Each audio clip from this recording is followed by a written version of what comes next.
Hey guys, welcome back to the channel. This is story about what if Naruto uses Kakashi's excuses part 1. Before I start, please do support for more amazing content and comments for part 2. Do consider to subscribe my channel and share my video to your friends and check out the description as well. Let's start the video. The light shining through the canopy of leaves littered the ground with the cooling hues of green.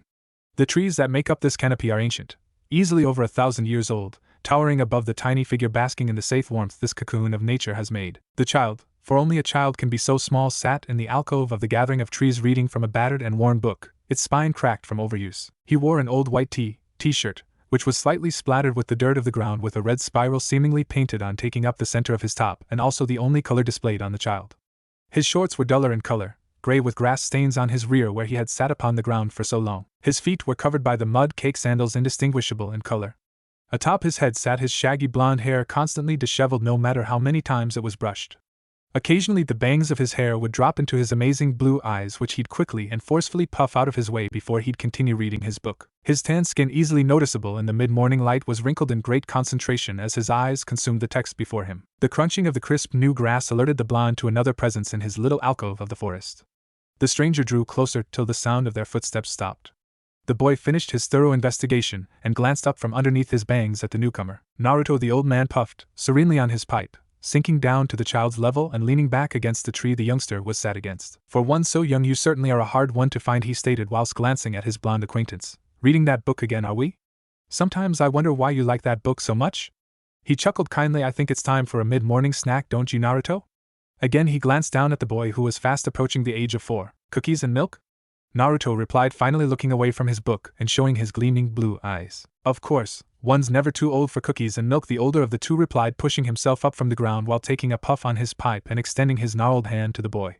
With a grin spread across his whiskered face, the boy jumped up, tucking the book close to his body, and took the man's hand in his own. Sunlight streamed through the window, cascading across a desk overflowing with scrolls and paperwork.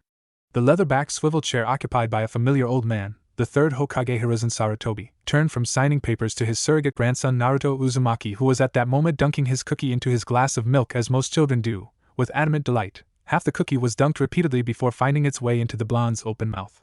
The Hokage chuckled at this display of childish antiques. Naruto glanced up briefly to see the Hokage also dunking his cookies into his glass of milk. He fought back a yawn, picking up his book and continuing to read from where he left off. The Hokage filled up his pipe with dried leaves and packing them in tightly before using a match to light it. Taking a few puffs, he turned back to the sofa, to be met with an adorable sight. Naruto was curled up in the very corner of the sofa, very much how a cat does, with his eyes half-lidded and head tilted slightly, and the Hokage's spare robes dwarfed the boy, which made the entire picture that much more adorable, especially when Naruto yawned and shook his head slightly, trying to stay awake. He also noticed that Naruto had a milk mustache from the earlier snack.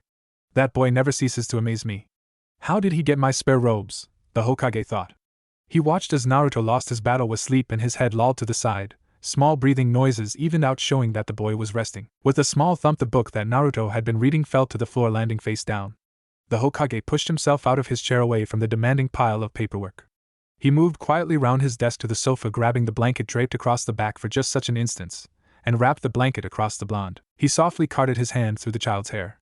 Smiling at his innocence, crouching down, he retrieved the book, glancing towards the cover, then placing it on the armrest above the boy's head. The title read, "The Legend of the Gutsy Ninja." He chuckled before returning to his chair. He sighed before starting on the paperwork, which was mounted haphazardly yet organized on his desk. Naruto slowly woke, rubbing at his eyes gingerly. He looked up, glancing around the room.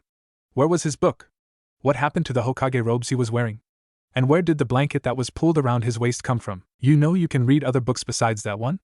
the Hokage replied, raising the hand that wasn't busy signing the paperwork, and pointed to the arm of the sofa where the book was situated. "There are several bookcases stored in this room with books in them that you haven't yet read." His hand then waved vaguely around the room. Besides the desk that with its never-ending piles of paperwork and sofa, there were 2 bookcases in the room, as well as a nice little piano which was quite easily hidden behind the door. It was old but very well looked after, although it had been some time since it was last played.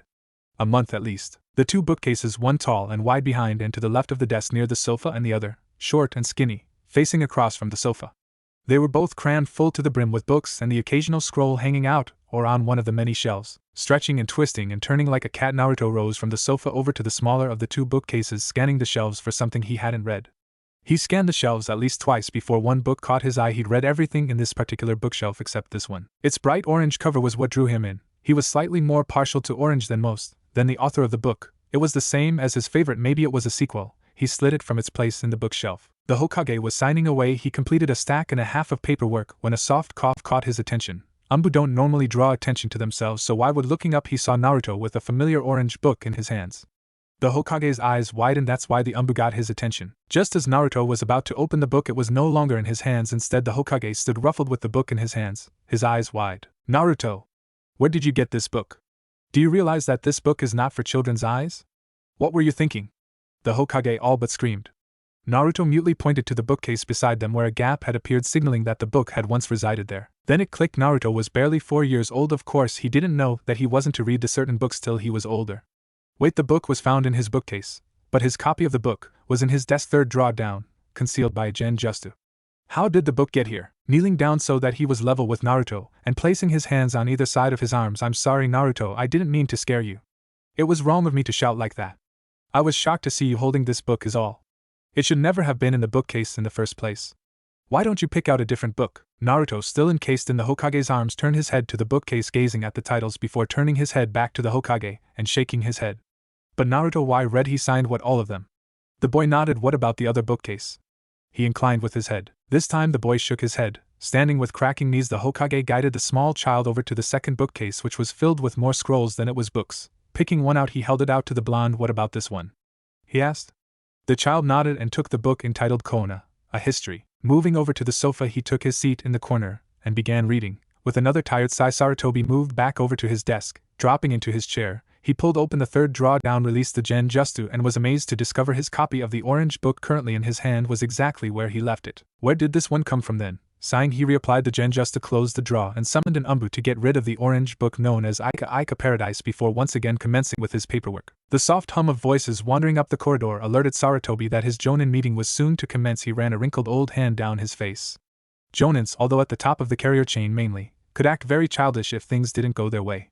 He shuddered at the memory of the last meeting and its resulting actions. He signaled to the Umbu stationed at his door to open it for the approaching shinobi. The horde of chattering jonin and special jonin descended into the room. With a patient gaze and intense glare, the Hokage quickly silenced the room, clearing his throat, and just as he opened his mouth to speak, a low rumbling growl filled the room. Every head turned in the direction of the sofa where Naruto was still sat reading, although sheepishly, as his stomach had interrupted the meeting. Naruto, I forgot you were sitting there. Why don't you run off and grab some lunch? I'll pay, just ask Tochi to put it on my tab. The Hokage smiled gently at the boy. Sheepishly, Naruto rubbed the back of his head. Placing the book down, he uncurled himself from his cat-like position on the sofa and steadily made his way towards the door, while the entire room watched his every move. A clearing of the throat stopped the boy in his tracks. Turning, he raised his head to face the Hokage. Aren't you forgetting something, Naruto? The Hokage inclined. A confused expression appeared on Naruto's face. Then when the Hokage held his arms out, the light dawned. He gave a quick glance to the other occupants of the room, turned a pleading look to the old man who just held out his arms, and twitched them, indicating a yes, I'm serious look to the boy. Embarrassedly, Naruto made his way over to the old man, clambered into his lap where he received a grandfatherly hug. What grandchild doesn't give his grandfather a goodbye hug? But I am not your grandson, Naruto signed shyly back. Maybe not by blood, no, but to me you will always be my grandson. He squeezed a little tighter before releasing the boy from his hold. Now be off with you. Go eat some food and remember it's on my tab. The retreating blonde merely raised a hand in acknowledgement, book tucked under his arm, before disappearing out the door with a click, shut it behind him. The lone figure glided silently over the rooftop, stopping every once in a while to look down around him. Not seeing what he was looking for, the figure moved on. Within a short space of time, the figure had arrived on top of a building where 3 other figures were waiting. He inclined his head and each of the other figures replied with a negative response.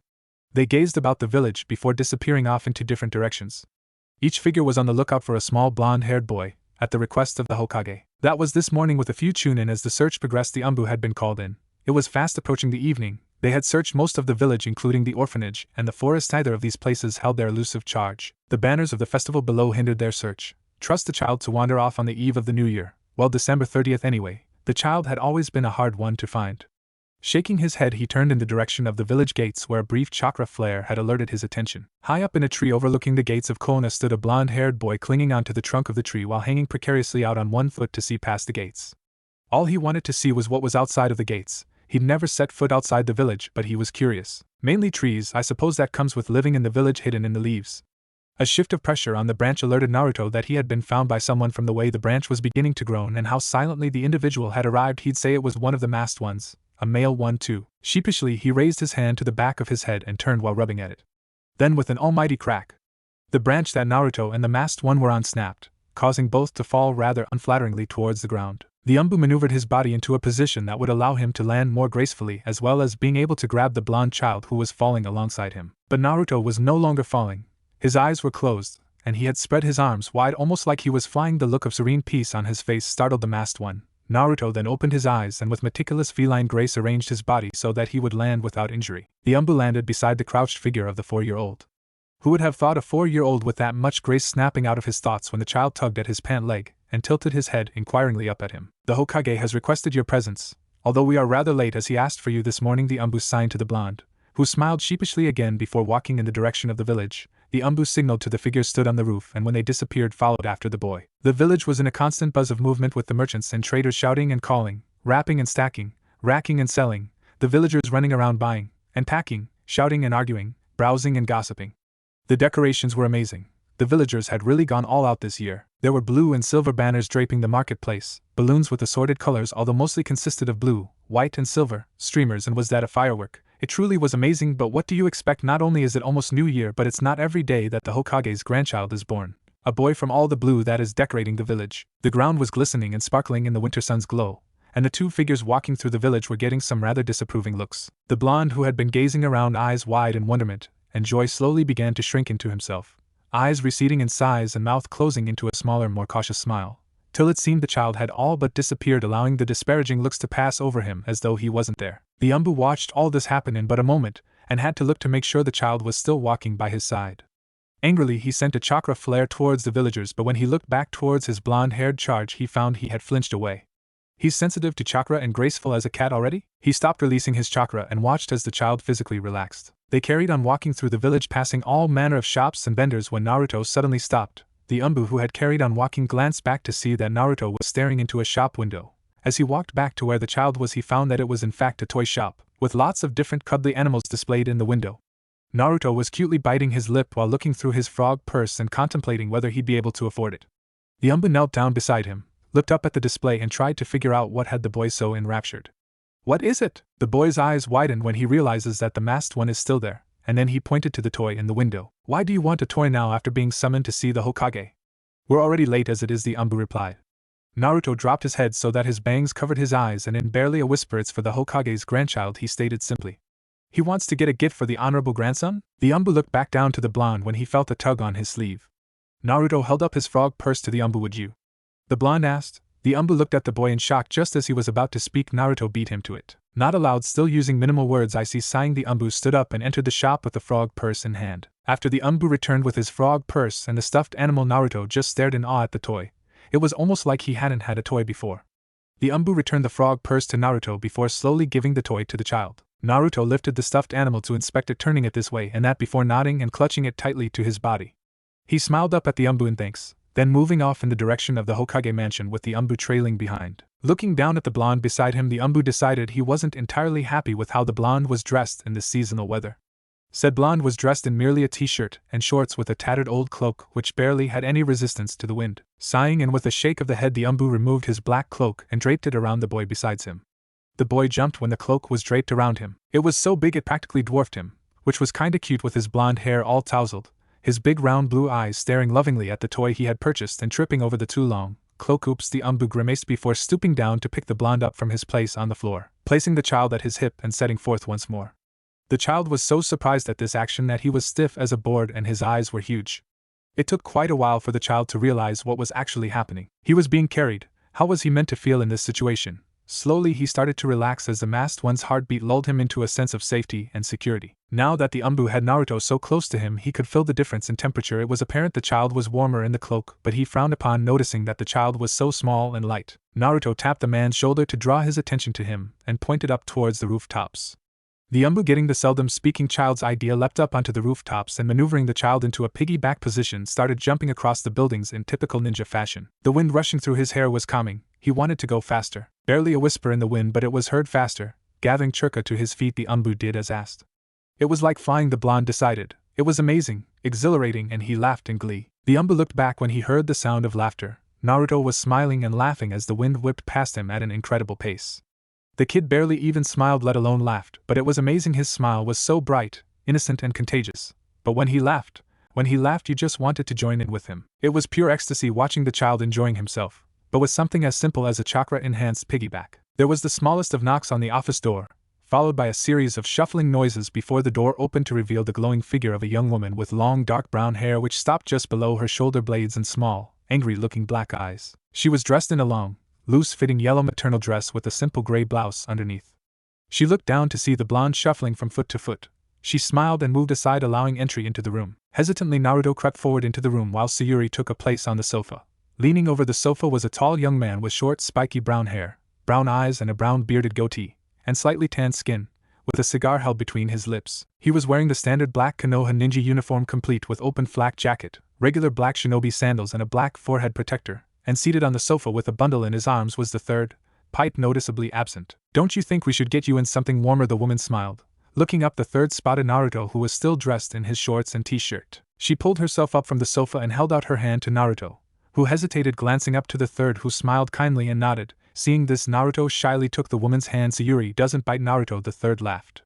The woman, now identified as Sayuri, bowed slightly to the Hokage and entered a room just off to the side of the office. Sayuri went over to a dresser to the right of the new room they were currently in and started rummaging about. Naruto, looking around the room, noticed a crib on the opposite wall to the dresser, a rocking chair in the corner with a bookcase next it. Above the dresser was a window looking out onto the village. The room was painted in a soft yellow color with green leaves painted on to create a border around the top of the wall. "Now then, Naruto, how about we try these on then?" Sayuri said, holding up a pair of gray trousers and a pale blue hooded top.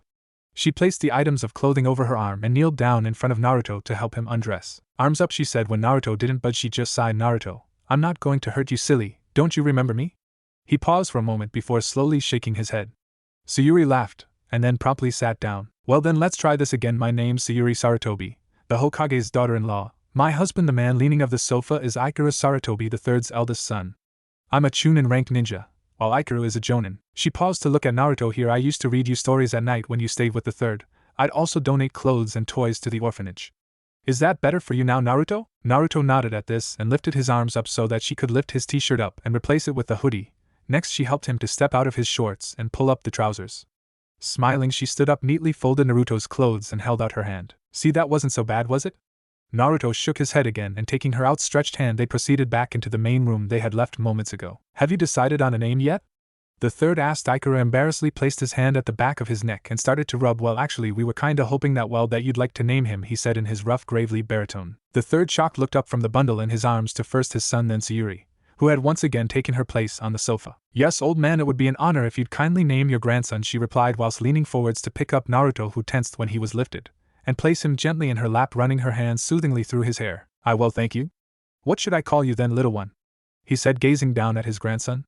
"How about Yamato?" No, that doesn't sound right." He gazed out the window over the village of Konoha, then gently said, "Konohamaru. That's a wonderful name, old man, don't you think, Ichi?" Sayuri sighed, still running her hands through Naruto's hair whilst gazing lovingly up at Ikaru. "Yeah, it is," he replied, watching his wife. Naruto, who had finally settled in Sayuri's lap, tugged on her sleeve to gain her attention. When she turned to look at Naruto, he held up the cuddly toy and pointed to Konohamaru. Smiling, Sayuri suggested he give it to Konohamaru himself. Carefully, he removed himself from the lady's lap and crawled over to the third. He kneeled higher on the sofa and finally gazed at the bundle of blankets. There was a mess of brown hair atop the small round face, slightly tanned face with small, angry-looking black eyes that were staring intently up at him. He had an intense look on his face which instantly brightened when Naruto moved the cuddly toy into view. The baby smiled and cooed at the toy, which was then placed very gently into the bundle of blankets with the baby. "That was very nice of you, Naruto, to buy a gift like that," the third said. "But why that toy?" he said, pointing to the little floppy-eared brown dog now wrapped in the blankets. "Not a monkey," came Naruto's small, shy reply. The men of the Saratobi family proceeded to laugh at this, noticing how the 4-year-old didn't want to stereotype by giving the newest Saratobi a monkey. "You know, we got you a gift too, Naruto," Sayuri stated whilst indicating that Ikaru should go collect it. Moving away from the sofa, Ikaru moved into the room where Naruto had changed and proceeded to come out with a neatly wrapped present. It was orange with a blue bow on top. It instantly caught Naruto's attention. However, he wasn't too sure what to do when he was presented with it. "You rip open the wrapping to see what's inside," Ikaru explained.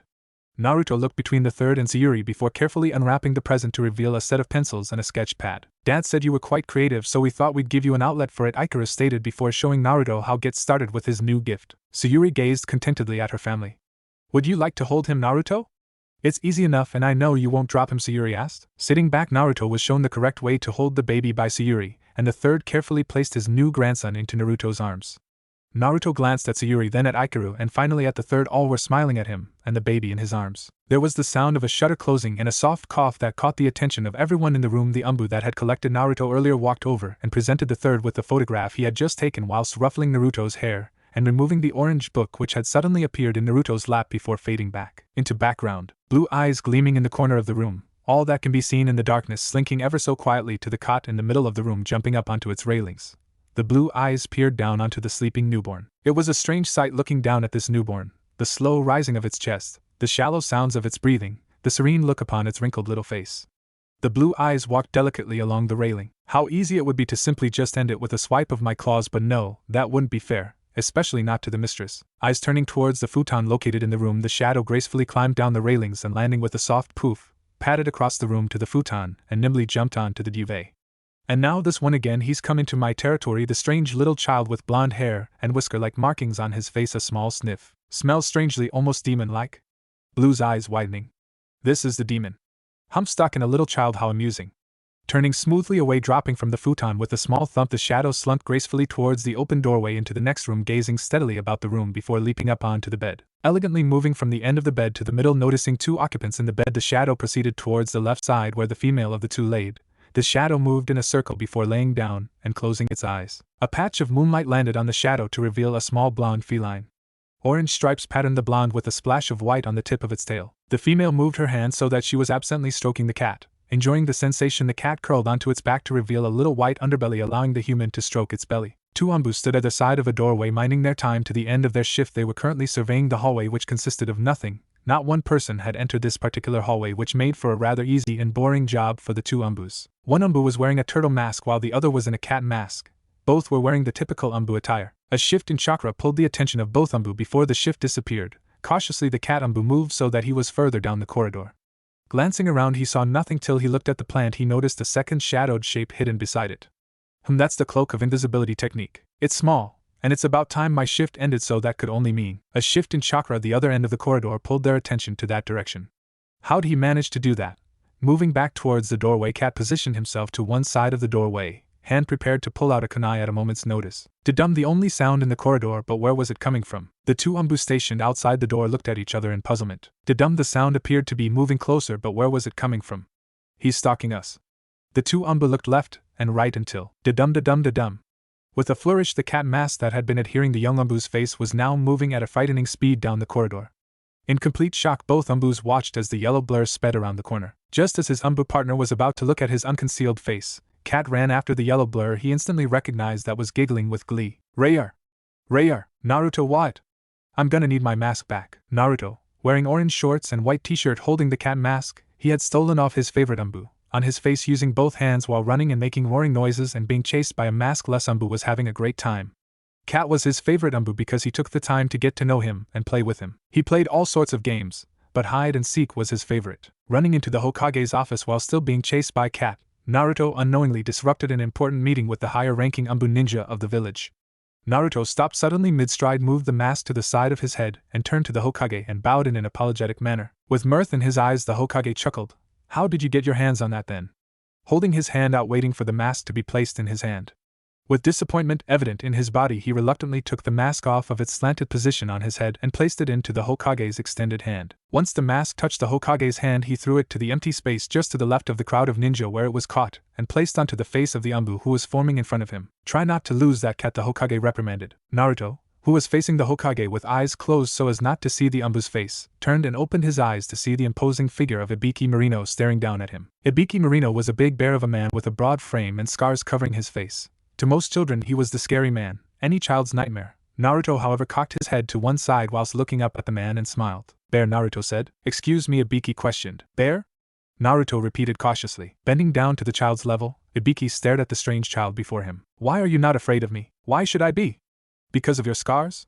Scars are a measure of your endurance and testament to your skill and to your will of fire, knowing that you will give your life for the village and your Hokage. Besides, scars are just damaged tissue, and the worst ones aren't the ones that you can see. And here he holds a hand to his chest, and here he pointed to his head. Besides, you should never judge a book by its cover. Bear? Ibiki questioned. You're kinda like a bear, all big and green, Naruto replied while making gestures with his hands.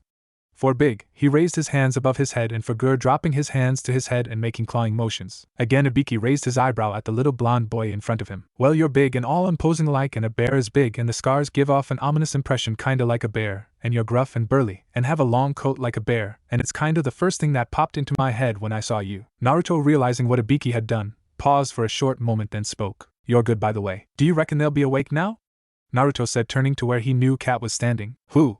Ibiki replies. The Sarutobis. Not everyone's awake at 5 in the morning, you know, especially if you've just gotten from a mission at 2 in the morning. Come on, little one, let's get you somewhere where you're not causing a disturbance. Cat's husky voice sounded as he bent and picked Naruto up and carried him out of the room, stopping briefly to bow to his superiors and the Hokage. That's the most I've ever heard Naruto say.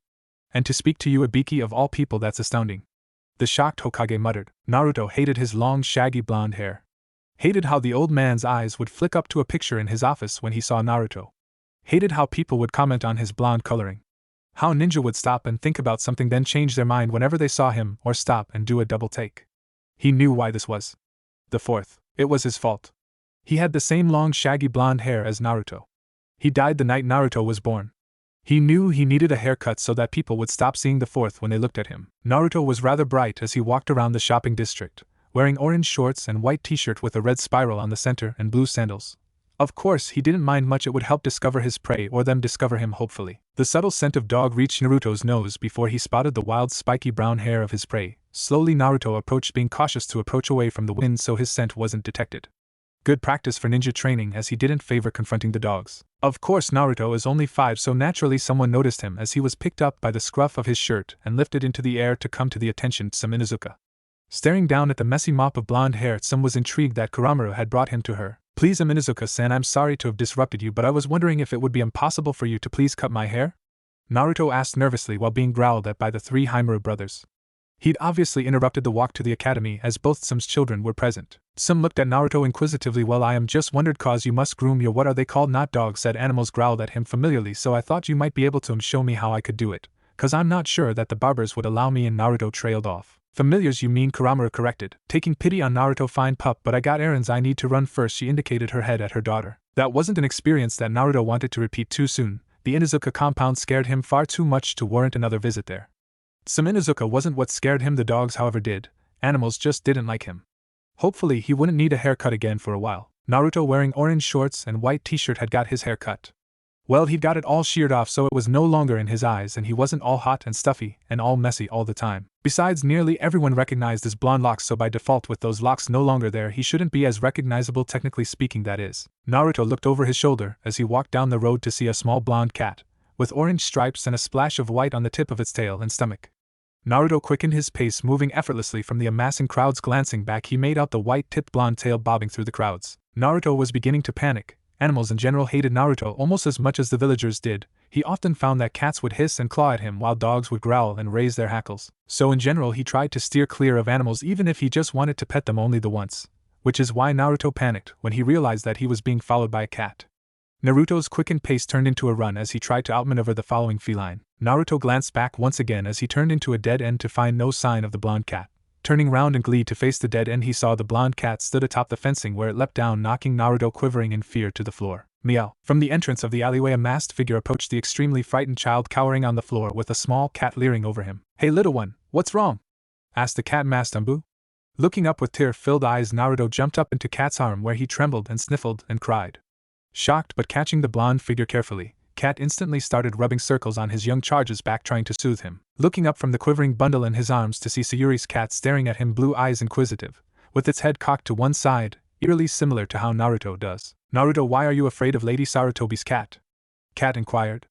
Wet mumbles against his chest were incoherent even to his well-trained ears. You're gonna have to speak clearly, little one. I can't understand your tearful talk, he said, whilst Naruto was wiping the back of his hand across his nose. Mum has a cat. Naruto sniffled into Cat's shoulder. Yes, she does. Cat nodded. Now are you going to tell me why you're scared of it? Naruto dipped back a little so he could see Cat properly. Animals in general hate me almost as much as the villagers do. Cats hiss and claw at me while dogs growl and raise their hackles. It's kinda scary. I'd understand if I'd done something, but I don't think I have. How strange the little child thinks animals hate him when we're just reacting to the demon we sense inside him. Maybe he doesn't know about the thing inside him. Quirking her head to the side a little, He said the villagers hate him, then no wonder he's scared. He thinks we'll do what the villagers do, and I'd be quite willing to do just that with a swipe of my claws. The cat's eyes narrowed. Damn stupid villagers. Stretching languidly, the cat straightened before swiftly moving towards the kneeling duo, and upon reaching them started weaving along Naruto's legs, rubbing against him. Moving round to the child's front, the cat climbed up into his lap, purring contentedly when Naruto, after a quick glance at Cat, hesitantly started to rub the cat's head, who closed her eyes in contentment. See, not so bad now, is it? Cat asked. Naruto shook his head while still rubbing the cat's head. Smirking behind his mask, Cat removed himself from Naruto and his newfound feline friend. Cat glanced cautiously out the alleyway, remembering what Naruto had said about the villagers, noticing a few presences either side of the entrance. He casually raised his chakra level, which caused both Naruto and the cat to twitch momentarily, before lowering it again when the presences had retreated away from the alley. Now how am I going to explain to your mother about your hair? Cat stated as he ran his hand through Naruto's non-existent hair. No bath! No bath! Naruto shouted as he ran gleefully through the corridors of the Hokage Tower. The ninja meeting in the Hokage's office could hear the entire commotion. How does he still have all this energy? The third thought whilst rubbing his forehead tiredly. And who forgot to shut the door?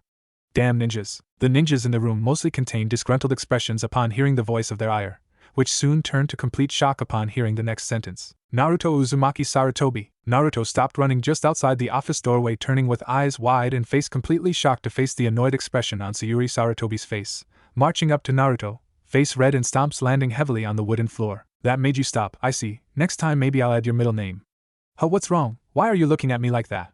She said, anger quickly dissolving into confusion. You called me Sarutobi? Naruto questioned in his quiet, gravelly voice. It made you stop running, didn't it? But I'm not a Sarutobi. Are you not the Hokage's grandson? Yeah, but I'm not a real Sarutobi, he whispered. Oh Naruto, she said, kneeling in front of him, you may not be a Sarutobi by blood, but we treat you like family. That's why the old man will never let you go without receiving a hug. Why I tuck you in at night, read you stories, help you when you're confused or hurt. Family isn't just about blood and who you're related to. It's about people you trust and care for, and they become your precious people. Precious people? He questioned, tilting his head to the side in a cat-like fashion. People who you trust and care for, they're the ones who become your precious people, the ones you're willing to give everything for. Taking a breath, she continues, you may not understand it yet, but you will one day, and that's why you'll make such a great big brother to Konohamaru, she said, embracing him in a hug. The ninja in the Hokage's office were stunned. They couldn't believe what they were seeing. The demon child was partially covered in mud with twigs and leaves sticking out all over his hair. And there was Lady Sarutobi willing, talking and caring for this monster, and what she was saying really started to cause them to think. Granted, you don't have Sarutobi in your name at all, but you're a speedy little one and I want you bathed and in bed by 8 o'clock. How else am I going to catch you? Besides, you've got a long journey ahead of you tomorrow, she said knowingly. The ninjas in the office face planted. No bath, Naruto said stubbornly. Why, what's wrong with baths? It's all bubbles and toys and little rubber duckies, she questioned, making little squeezing motions with her hands when talking about rubber ducks. Naruto had a blank expression on his face. Suddenly the Hokage's daughter-in-law got a dark look on her face. I don't want to know how they washed you at the orphanage. She took a deep breath. But no son of mine is going to stay all dirty and grubby because some incompetent fool can't see the little boy you are. I would never hurt you, Naruto, you know that. Trust me when I say you'll enjoy a bath. It's lots of fun. Okay, Naruto meekly replied and took Sayuri's proffered hand and together walked back the way they had come to enjoy bath time. Walking through the foliage of the ancient trees located almost solely in the Land of Fire was the Hokage, his escorting ninjas and their young charge who was accompanying them all on this long journey. The patterns of leaves where the light fell across the canopy scattered green hues shaped like leaves and shadows across the party. The group of 5 ninja were walking in blissful peace loosely surrounding the Hokage. The Hokage, dressed in the ceremonial Hokage robes that he usually wore along with the traditional hat, was puffing serenely away on his pipe whilst holding the hand of his young charge. Naruto, with his new hairstyle, sheared hair, was wearing a blue top and black trousers with brown boots and an orange scarf, his eyes darting everywhere in curiosity. Naruto was full of excitement. He'd never been outside of the city gates before, and now here he was with his favorite person ever, and the Hokage, his sort of grandfather, one of the hooded umbu that was chaperoning the Hokage. And Naruto moved closer to the walking pair as the Hokage looked sternly down at Naruto, still not happy that the child had his distinguishable blonde locks cut off, leaving him with a considerable length of hair left on top with the sides cut a lot closer to his head, almost like a faux hawk but not styled. The umbu nudged Naruto a little while inclining with his head towards the Hokage. Naruto glanced up at the hooded umbu and spotted the familiar cat mask. Nodding, he took a brief breath and glanced at the Hokage. Hokage-sama, what sort of trees are these? Naruto said as the group accompanying the Hokage walked down the forest path leading away from Konoha. And are they like the ones in Konoha?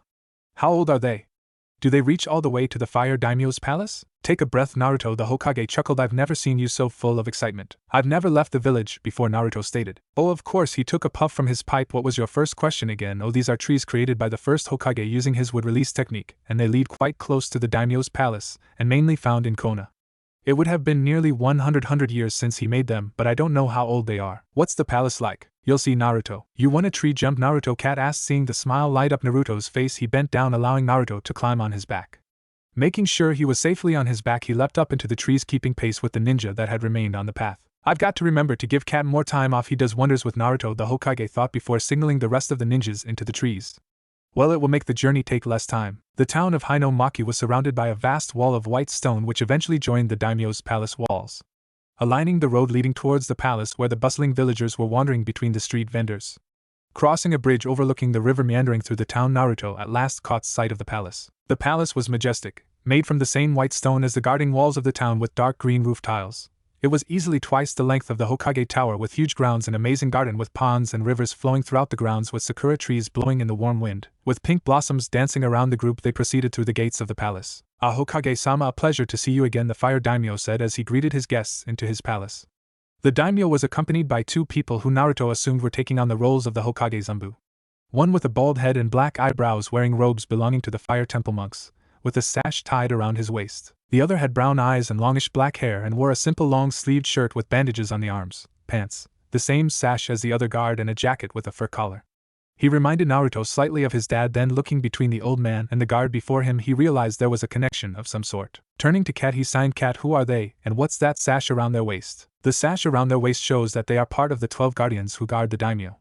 Cat replied, I am Chiriku, a ninja monk. My friend here is Asuma Sarutobi from your village, the monk signed, shocking Naruto. Naruto looked to Cat, then inclined his head to the old man and Asuma. Yes, the Hokage's son Asuma, your dad's little brother, Cat signed. Naruto's mouth formed into an O shape before turning and rummaging through the bag his mother helped him pack.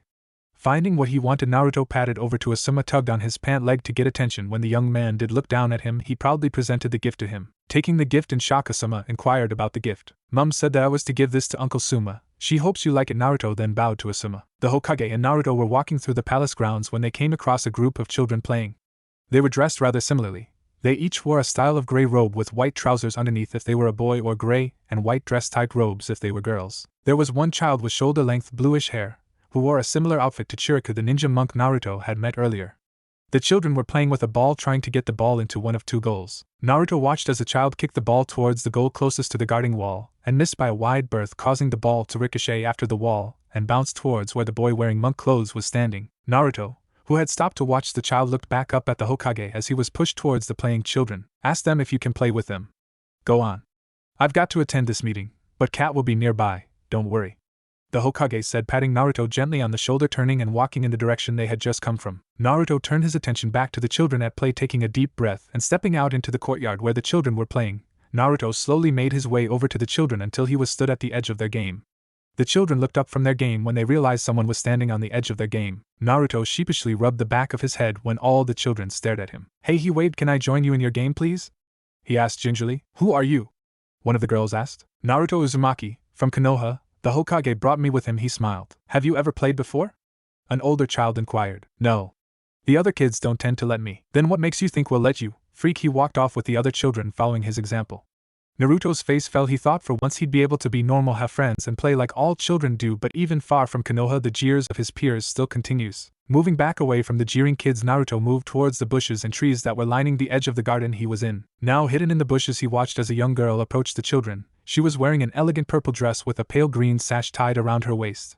Her black hair was tied into an extricate bun on top of her head, her purple eyes hidden behind her bangs. She approached the same boy that had turned Naruto down. Taking a deep breath, she tapped him on the shoulder. Can I play with you guys? She asked boldly. Turning around, the elder child proclaimed, but you're a little princess, and princesses don't play. Go on, run along to your lessons, princess. He sneered snobbishly, motioning for the other children to move on and continue elsewhere. The little princess turned on her heel and stormed away into the building. Naruto had watched the whole thing intently and decided that he was better off following the little princess. He moved away from his hiding place and moved quickly back into the palace. He moved down the hallway in the direction the girl had run. Finally, Naruto came across a room where the little girl was. She was in a sort of playroom. Naruto had seen the one his parents had started to prepare for Konohamaru and him to use. This room, however, was finished and full to bursting with things for her to play with. There were games piled up neatly in the corner, bookcases lining the walls, paint pots, crayons and clay in one corner, and in the center of the room was the young girl Naruto was looking for. She had a big pink pony cuddly toy that was squeezed tightly in her arms. "Are you okay?" Naruto tentatively asked. Shocked, the little girl spun around, toy still clutched tightly in her hands. "Who are you? What do you want?" She sniveled in anger. "I'm Naruto Uzumaki and I wanted to see if you were okay." He hesitantly replied. "What are you talking about, little princess?" he questioned. The girl's face turned stony as she jumped up, an expression of anger on her face, dropped the toy and exclaimed, "I'm not a little princess. I'm Kimiko Jimmy, the Fire Lord's daughter. Sorry. Would you like to play together?" "Why would I want to play with you? Go find some other commoner to play with." Sighing, Naruto shook his head. "Little princess is used to make you feel isolated and alone. The children call you that because they are intimidated by your power and status. They don't like the fact that you're a girl who will one day rule the country. But girls can be incredible people. You just have to be willing to push past it," Naruto said as he turned and left the room. The Hokage was seated at one end of the table while the daimyo was seated at the other, with the respected personnel surrounding the edge of the room. The Hokage started to stuff his pipe while he waited for the daimyo to start the meeting. Lighting his pipe, his eyes wandered over to the fire guardians stationed behind the daimyo. He noticed Asuma. He really needed to sort things out with him. As soon as this meeting is over, the Hokage decided. The third approached Asuma just as he was entering the guardian quarters. "Asuma?" the Hokage called, hoping that his son would grace him with his presence. Sighing and placing a cigarette between his lips, Asuma turned to face his father. "Why did you bring Naruto with you, old man?" Asuma replied absently, lighting his cigarette with his silver Zippo lighter. "Ikaru and Sayuri took him in and I thought it would be better if he were with me for a while so they don't have to worry about him while they care for their baby." "Worry about him? Why would they worry about him? Why'd they have him anyway?" He turned his head away and exhaled a puff of smoke. "Naruto hasn't had a very nice life, Asuma-san. Naruto was placed in an orphanage and that wasn't a very pleasant experience for him. They kept him until he was 3, then chucked him out. He was living on the streets with occasional visits to me before Lady Sarutobi found and took him under her wing. He's still careful about what he calls us. Sayuri tries very hard to give Naruto a normal life and to allow him to call us by family terms, hence why your Uncle Suma." "So he's a Sarutobi now?" "No, he's still Uzumaki, but he's welcomed into our family circle. You know, it took me weeks to get Naruto to talk to me and yet he spoke to you practically straight away." "Why didn't he talk to me straight away?" the Hokage thought sadly. As the two important figureheads continued their discussion, the door situated behind the Hokage opened and closed, allowing enough space for a small figure to walk into the room and, unnoticed by all in the room, make their way silently over to where the two figures were seated. Gazing up briefly at the figure closest, the small figure clambered up the chair and into the Hokage's lap, where he proceeded to, in a very cat-like manner, curl up and steadily fall asleep. The Hokage in surprise looked down at his lap to see a napping Naruto sprawled on his side while still curled head facing up, much like Nami tends to do when dreaming. A small smile appears on the Hokage's face as he lovingly runs his hand across Naruto's non-existent hair. Asuma and Chiriku had wandered into the palace gardens where the children were playing. Looking around, they noticed that both the daimyo's daughter and Naruto were not playing with the other children. Scanning the garden, they couldn't find neither hide nor hair of the two children. Moving through the garden, the two guardians scanned the area, hoping to find a glimpse of the two errant children. It wasn't until Asuma was stood under one of the trees that lined the edge of the grounds that he spotted a foot dangling a few inches above his head. Following the sandaled foot upwards, he found a set of orange shorts which led into a black t-shirt which led to the blonde-haired Naruto. Naruto sat on the branch with one foot dangling down while the other propped up his sketchbook, leaning back against the trunk of the tree. "She's not out here," Naruto said as he continued his sketch while directing his question at Chiriku, who had just moved up next to Asuma. "Well, where is she then?" Asuma asked. Naruto pointed back towards the house with his free hand while continuing to draw in his sketchbook. "May I ask why both of you aren't playing with the other children?" Chiriku inquired. Naruto moved so that his sketch pad couldn't be seen by Asuma's prowling eyes. "It's harder when you're a child of someone powerful or wealthy. People tend to have an opinion of you. And people like me tend to have a harder time in general," he said as he closed his sketchbook and flipped out of the tree, landing perfectly in a crouched position. "So what are you two doing?" Naruto nosily signed. "We were just on our way to train. Perhaps you'd like to join us?" Chiriku inquired. "Can I? Really?" Naruto sounded so unsure that it threw both guardians for a loop. "Of course," Chiriku replied. "Sure, why not? Just don't hurt yourself, okay?" Asuma stated as he lit up a cigarette, causing Naruto's nose to wrinkle when the smell hit his sensitive nose. "It's gotta be a Sarutobi thing. That smoking business," Naruto concluded. "Grandpa's got a pipe, Dad's got cigars, and Asuma has cigarettes." Naruto muttered whilst Chiriku chuckled and Asuma grumbled. Finally, the trio came across a nice open space where they could begin training.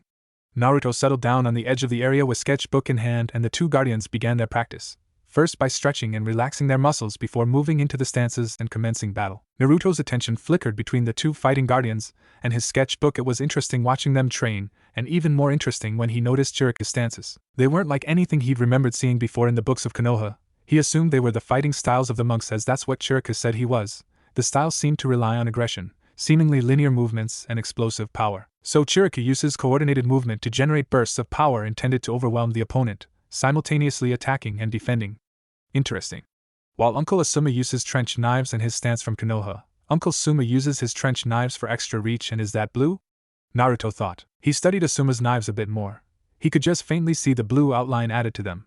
How's that happening? It's Chakra, I'm sure. I wonder how he's doing that. Naruto wondered. Chirika noticed Naruto had stopped sketching and was staring intently at Asuma's knives. He moved to end the session by putting distance between them and bowing. Walking over to Naruto, the two men sat either side of the boy. With his attention twisting between the two, Naruto didn't know who to ask first. Asuma lit up another cigarette as he slouched with his hands behind him supporting his body. Casting an eye over to the young blonde, he noticed the fixation on his chakra knives. Breathing out a puff of smoke, he moved one onto his hand and showed it to Naruto, whose inquisitive nature showed in his face. This is my chakra-enhanced trench knife. They are made from a chakra-enhancing metal. When infused with wind-natured chakra through chakra flow, it can easily pierce through stone. The thing is, people can often misjudge the distance they need to avoid them, as the added chakra lengthens the blade, causing them to be cut even though it appears they've dodged the attack. He explained, demonstrating what he meant by pushing chakra through the knife. Naruto's eyes widened in awe while viewing the knife and listening to the explanation, and nodded to show he understood, turning his wide eyes towards Chirika, waiting for him to explain what he was doing. The style I used appears to rely on aggression, seemingly linear movements, and explosive power. Using coordinated movements to generate bursts of power intended to overwhelm the opponent, simultaneously attacking and defending. It is one of the styles of the ninja monks. Although I don't like this style very much, I still need to practice. I prefer the style that relies on dodging and countering your opponent's attacks. Would you like to learn some of this second style? Nodding eagerly, Naruto jumped up and began to go through a few minor stretching exercises. When fully stretched, he stood intently in front of Chirika awaiting instruction. Asuma, still sat on the side, chuckled as Naruto was shown through the beginning stances of the ninja monk's traditional taijutsu when he noticed Naruto's sketch pad. Slyly he moved so that he was able to see the sketch pad better, and just as he was reaching out to turn the page, Naruto landed on the sketch pad, effectively closing the book and stopping Asuma from seeing the contents. Naruto finally moved away from his sketch pad after staring down Asuma, making sure he wasn't going to look again before continuing through the stances with Chirika. It was almost dark when Naruto managed to fall asleep on his feet. Chirika called Asuma over and smiled at the young blonde. Asuma picked Naruto up in his arms, cradling him, shifting him into a comfortable position, and making sure Chirika had gathered the boy's sketch pad. They made their way back into the building. I've never seen someone learn so fast, Asuma, it's incredible. The way he easily understood what I was explaining. No 4-year-old should understand the concept of chakra manipulation yet. He's a special kid. He's had a rough life so far from what I've been told, and it's rare for him to open up like that. He's always reading or sketching, as we saw. Besides, Kakashi Hatake graduated from the academy at age 5, so it is entirely possible that he's read the theory behind things, and it then makes sense when that theory is then performed. Perhaps he's like a typical Konoha genius. We get one once a generation. He's going to be an interesting addition to my family, that's for certain. Best get him back to dad now, though he completely tired himself out with that training. Indeed, Chirika summarized. Uncle Suma, why'd you become a guardian? Naruto asked as Asuma and Chirika made their way into the daimyo's grounds. They'd been practicing and showing Naruto the basic steps that the monks at the ninja temple would go through. Because I wanted to help the daimyo rather than serving the king. Asuma's side. The king?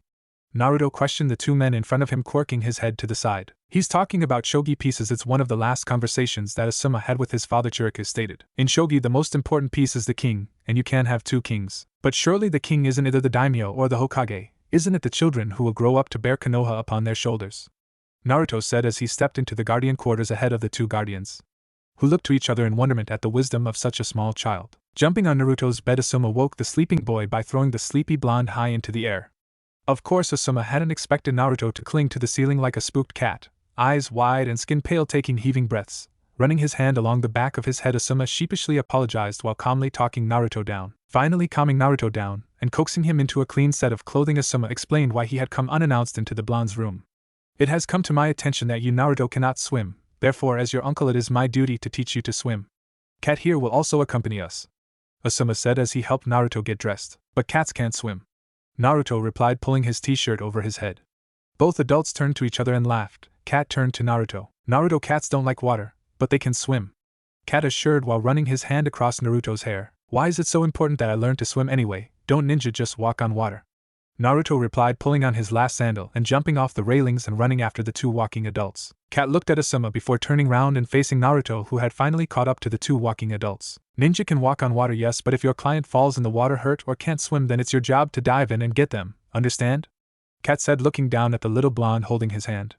Nodding his head, Naruto inquired where they were headed to. Arriving at a bridge crossing a river, Asuma moved towards the left-hand river bank while Cat jumped up on the railings before jumping up into a tree on the right-hand river bank. Naruto, follow me please. Right, firstly, Cat's not going into the water, he's just keeping an eye out. He's my bodyguard, Naruto stated. Something like that, yeah, Asuma said, running his hand along the back of his head. Anyway, there's 3 sorts of styles to swimming. Right, Naruto nodded. Okay, so there's the breaststroke. Asuma sees Naruto's blank look and turned to Cat. Naruto looked at Cat, sat up in the tree that stood on the opposite riverbank, like a frog. Oh, froggies. Froggies swim like this. Naruto moved his arms in front of his chest with the back of his hands touching palms facing outwards, then pushed his arms forward and then cupping his hands and pulling them back. Asuma quirked an eyebrow in question. He pretends to be a frog in the bathtub now. Now, he didn't like water much, Cat replied, turning back to the blonde. Asuma moved on to the next explanation, then went on to describe how he should be kicking while moving his arms. After making sure Naruto understood by demonstrating what had just been explained, he moved on to the final way of swimming. Okay, the final style is the backstroke. This involves lying on your back in the water, then moving first one arm in a backwards windmill motion followed by the other. You must kick using your full leg. Does that make sense? He said, turning to Cat, still sat in the tree. Shrugging, Cat stated, you've got to get him in the water yet though. Taking his fur-lined jacket off followed by his shirt and sandals, Asuma moved towards the river before changing his mind and heading towards the bridge. Jumping up onto the railings, he glanced at Naruto before diving into the water. Rising to the surface of the river, Asuma ran his hands up over his head and looked up at Naruto, who had taken both his shirt and sandals off and was crouched on the railings looking down at Asuma. Are you coming in? Asuma waved out across the water. Naruto shook his head from side to side. You sure?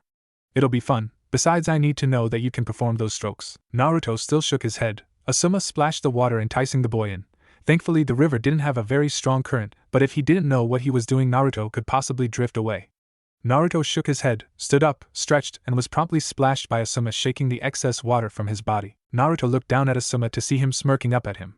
We won't let anything happen to you if that's what you're worried about. Naruto nodded, then moving in the exact way Asuma had, dived into the water and splashed Asuma with his entrance into the water. Naruto erupted from the water and proceeded to perform the backstroke, before turning and performing the breaststroke, diving back under the water. Then he began swimming like a frog under the water. Then popping up in front of Asuma, he spat the water in his mouth out, soaking the elder of the pair. The shock on Asuma's face quickly changed to exuberance, followed by a splash to Naruto's face, which quickly turned into a splash war. Cat sat up in the tree, shook his head in amusement. Asuma was really bringing Naruto out of his shell. It was nice seeing the bundle of energy that he was. He continued to watch the two frolicking in the water. Giggling with glee, a yellow blur ran across the bank side, followed by a rather wet-looking Asuma Sarutobi.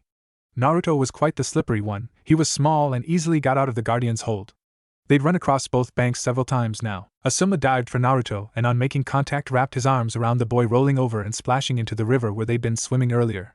Coming up for air, the pair were laughing, enjoying each other's company. Asuma ran his hands up over his head through his hair, causing it to stick up. You look better with your hair like that. Naruto pointed at Asuma, whose hair was spiked up in the typical Sarutobi style. Naruto splashed Asuma one last time before exiting the river and pulling himself up onto the bank side, where he shook himself dry like a cat and was helped to get dressed by Cat, who had finally come down from the tree. Asuma soon joined them on the riverbank and, taking a leaf out of Naruto's book, shook himself dry, causing Naruto to get wet. Looking out at the setting sun, Cat decided that it would be better if he carried Naruto. He was getting sluggish in his movements. Hoisting him into his arms, Cat set off with Asuma keeping pace back to the palace. Why'd you decide to hang out with Naruto? He inquired a bit further down the road when he felt Naruto snoozing in his arms. Asuma looked up at the sky, placing his hands in his pockets. Dad told me about why he brought him along. I was there the night he was born, I remember it. I wanted to make sure I separated him from it.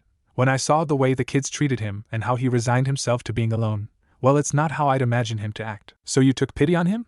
Cat accused. No. I figured he could use an uncle, he said, pulling out the present Naruto had given him when they first met. Looking over his shoulder, Cat could see the photograph he had taken of the Sarutobis when Naruto was holding Konohamaru a few days after he had been born. He really likes you, you know. You're one of the only people he's ever opened up to so quickly, Cat replied, smiling. He's put a lot of trust in you. Don't break it, he warned. I don't plan on it, he said, running his hand lovingly across the photograph. Naruto was once again in the company of the Hokage and the Fire Daimyo as they were concluding their final meeting. He was finishing one of his many sketches when his head suddenly shot up. Wide-eyed, he scanned the area, his ears listening intently. There was a small metallic sound, almost like something was about to be released. Looking up, he noticed for the first time that the room was empty of guardians. Not one was in the room, and the old man hadn't seemed to have noticed the noise. In one swift movement, he was on his feet and was standing on the table that separated the two leaders. Closing his eyes, he concentrated like he had been shown, there. The metallic thing had been released and was heading towards. Snapping his eyes open, he launched himself at the fire daimyo. Turning his body in mid-air, he managed to swipe the object from its planned trajectory, landing precariously in front of the fire daimyo. Naruto pulled his hand back, revealing the kunai that had been aimed at the daimyo. Bursting through the doors, the fire guardians saw that Naruto had a kunai held pointing towards the daimyo, raising his hand to stop them from advancing any further. That was an incredible catch. You've truly inherited a lot of talent. Naruto, how did you know that was going to happen? Asuma questioned, walking over to the little blonde boy still stood on the table. I heard the sound of scraping metal, Naruto stuttered, but I didn't know where it was heading. I had to wait to find out, he stated, holding out the kunai to Asuma. Chiriku noted where he believed the angle of the kunai was thrown from and caught the guardian's attention, leaving the room with 6 other guardians while the other 4 took up positions around the room. Well, come on Naruto, let's get you away from this hectic situation and get this meeting underway, Asuma inquired, scooping Naruto into his arms and moving towards the door, stooping down to pick up the sketch pad as he passed. Don't worry Dad, I'll look after him, he announced as he passed the Hokage, who had risen from his seat the moment Naruto had jumped onto the table. See, if the Land of Fire had only one king, this situation wouldn't have happened, a dark-haired guardian snarled. Kazuma, this situation happened because we were too lax in our protection. If it hadn't have been for Naruto, we'd have dead a daimyo on our hands, Chiriku stated. That was a courageous thing to do, you know.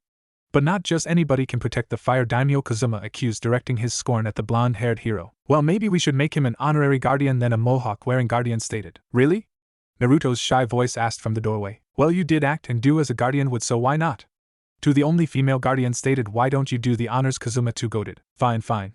Naruto, Uzumaki, Asuma stated. Naruto Uzumaki, I would formally like to appoint you an honorary fire guardian.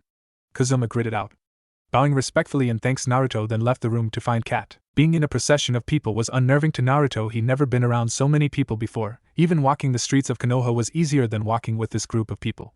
The procession consisted of retainers, teachers, council members, guardians, and all because of one little girl. Kimiko Jimmy, the Fire Lord's daughter, was accompanying her father, the Fire Daimyo, as they walked together towards the town. Well, not exactly together. The Fire Daimyo was at the head of the procession with his advisors, while Kimiko was further back, surrounded by her teachers, each pointing things out and calling to her, trying to gain her attention. She sullenly stared after her father, obviously seeking his attention. Naruto and Kat watched this from the back of the procession. Crossing the bridge, the procession had to either filter out into smaller lines or try to all cross at the same time. Of course, the Fire Daimyo's procession was full of people trying to grab his attention or get into his good graces by teaching his daughter an air. It was just after the sudden surge of attendance that Kimiko slipped through the railings of the bridge and with a splash landed in the water. It wasn't until the procession had passed the bridge that Naruto noticed that Kimiko was no longer with them. Turning quickly, he noticed the ripples on the river before she emerged, spluttering for breath and thrashing around in the water in her panic. Naruto! Kat shouted, reaching his hand out as Naruto shot past him.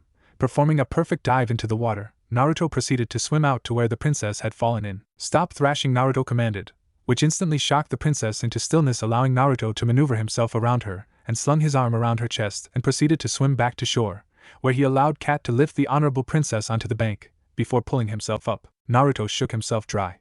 Water droplets flying everywhere. Turning to Kat, he saw that Kimiko was still sopping wet. Oh, honorable princess, what a silly thing to do, throwing yourself into the river like that, a member of the procession cooed. Yes, now you're all wet. How on earth will you ever get dry now? Someone else agreed. That was a silly thing to do, dear, the Fire Daimyo said, turning to Naruto. Good thing this young man was here, before walking off at the head of the procession. My lord, Naruto called. She didn't throw herself in, she was pushed. When your procession surged forwards across the bridge, she was unprepared and was thrown through the railings into the water. If you didn't rely so heavily on your retainers, they wouldn't constantly search for your attention, and Kimiko wouldn't have to vie for your attention. Blasphemy! One retainer shouted. What would you expect from a demon? Came muttered from somewhere in the crowd. The Fire Daimyo was surprised at this outburst. I'm afraid I don't like your tone, young man. I'm going to have to ask you to leave, he asked. And you seemed like such a nice boy too, he added, scrunching her face up in anger. Kimiko stated, I would like to stay with Naruto. I will see you at dinner, father. Oh, the Fire Daimyo was shocked at his daughter's sudden outburst.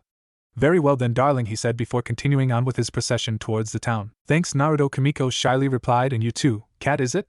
Nodding his head, Kat began leading the way back towards the palace. Heading back to the palace, Kimiko looked at the ground. You know, you're the only person to recognize me by my name. I know what it's like to labeled. Besides, Konohamaru Sarutobi is always referred to as honorable grandson, and he's only a couple of months old. Walking a bit further on, Kimiko again looked at the ground before speaking. Why did you save me? Kimiko burst out. I mean, I wasn't very nice to you each time you came to ask if you could play with me. She stared at Naruto, causing her to trip over her wet robes. Because I think you'll make a great ruler one day. But I know you'll make a great friend, he said, holding out his hand for her. She looked at the hand before taking it and smiling. Besides, everyone deserves a second chance. Knocking on the door, Naruto announced his presence to Kimiko, who was reading a book. Looking up from the book she smiled. You were right, you know. This book is really good. My nanny's read it to me loads of times since you said about it. It's my favorite, Naruto replied, smiling. You want to play outside? He asked. But what about the other kids? Who cares about them if they won't let us play with them? We've played inside for days now. I don't think there's much more we can do in here, and we'll have to face them eventually. We'll play together and have fun, and if they want to join in, then we shall them. Rising above their taunts. Closing the book, she delicately placed it on the table. Turning, she grinned, taking Naruto's hand. They ran out the door to the garden where the other children would often play. They walked past the children playing a game with a ball, moving to an open area just far enough away from the other children. Naruto hunkered down on his haunches and started marking out a court of 10 boxes. Looking up, he smiled. Hopscotch nodding her head, Kimiko started looking round for something to use as a marker. Returning with a stone, she noticed that Naruto drawn a 1-2-1-2-1-2-1 shaped court. Throwing the stone, Kimiko landed on the square with 3 inside. Picking the stone up, she gave it to Naruto, who then threw it, causing it to land on the number 4 square. Picking it up, he returned to the beginning and aimed at the 1 square. The stone landed perfectly in the square, allowing Naruto to proceed through the game. After completing the game, Naruto won 6-4. Kimiko decided that they should play hide and go seek. They were suddenly joined by the child with shoulder-length bluish hair. I'm Sora. I was wondering if I could play with you guys. I'm getting a little bored of the ball game. Looking at each other, they smiled. Okay.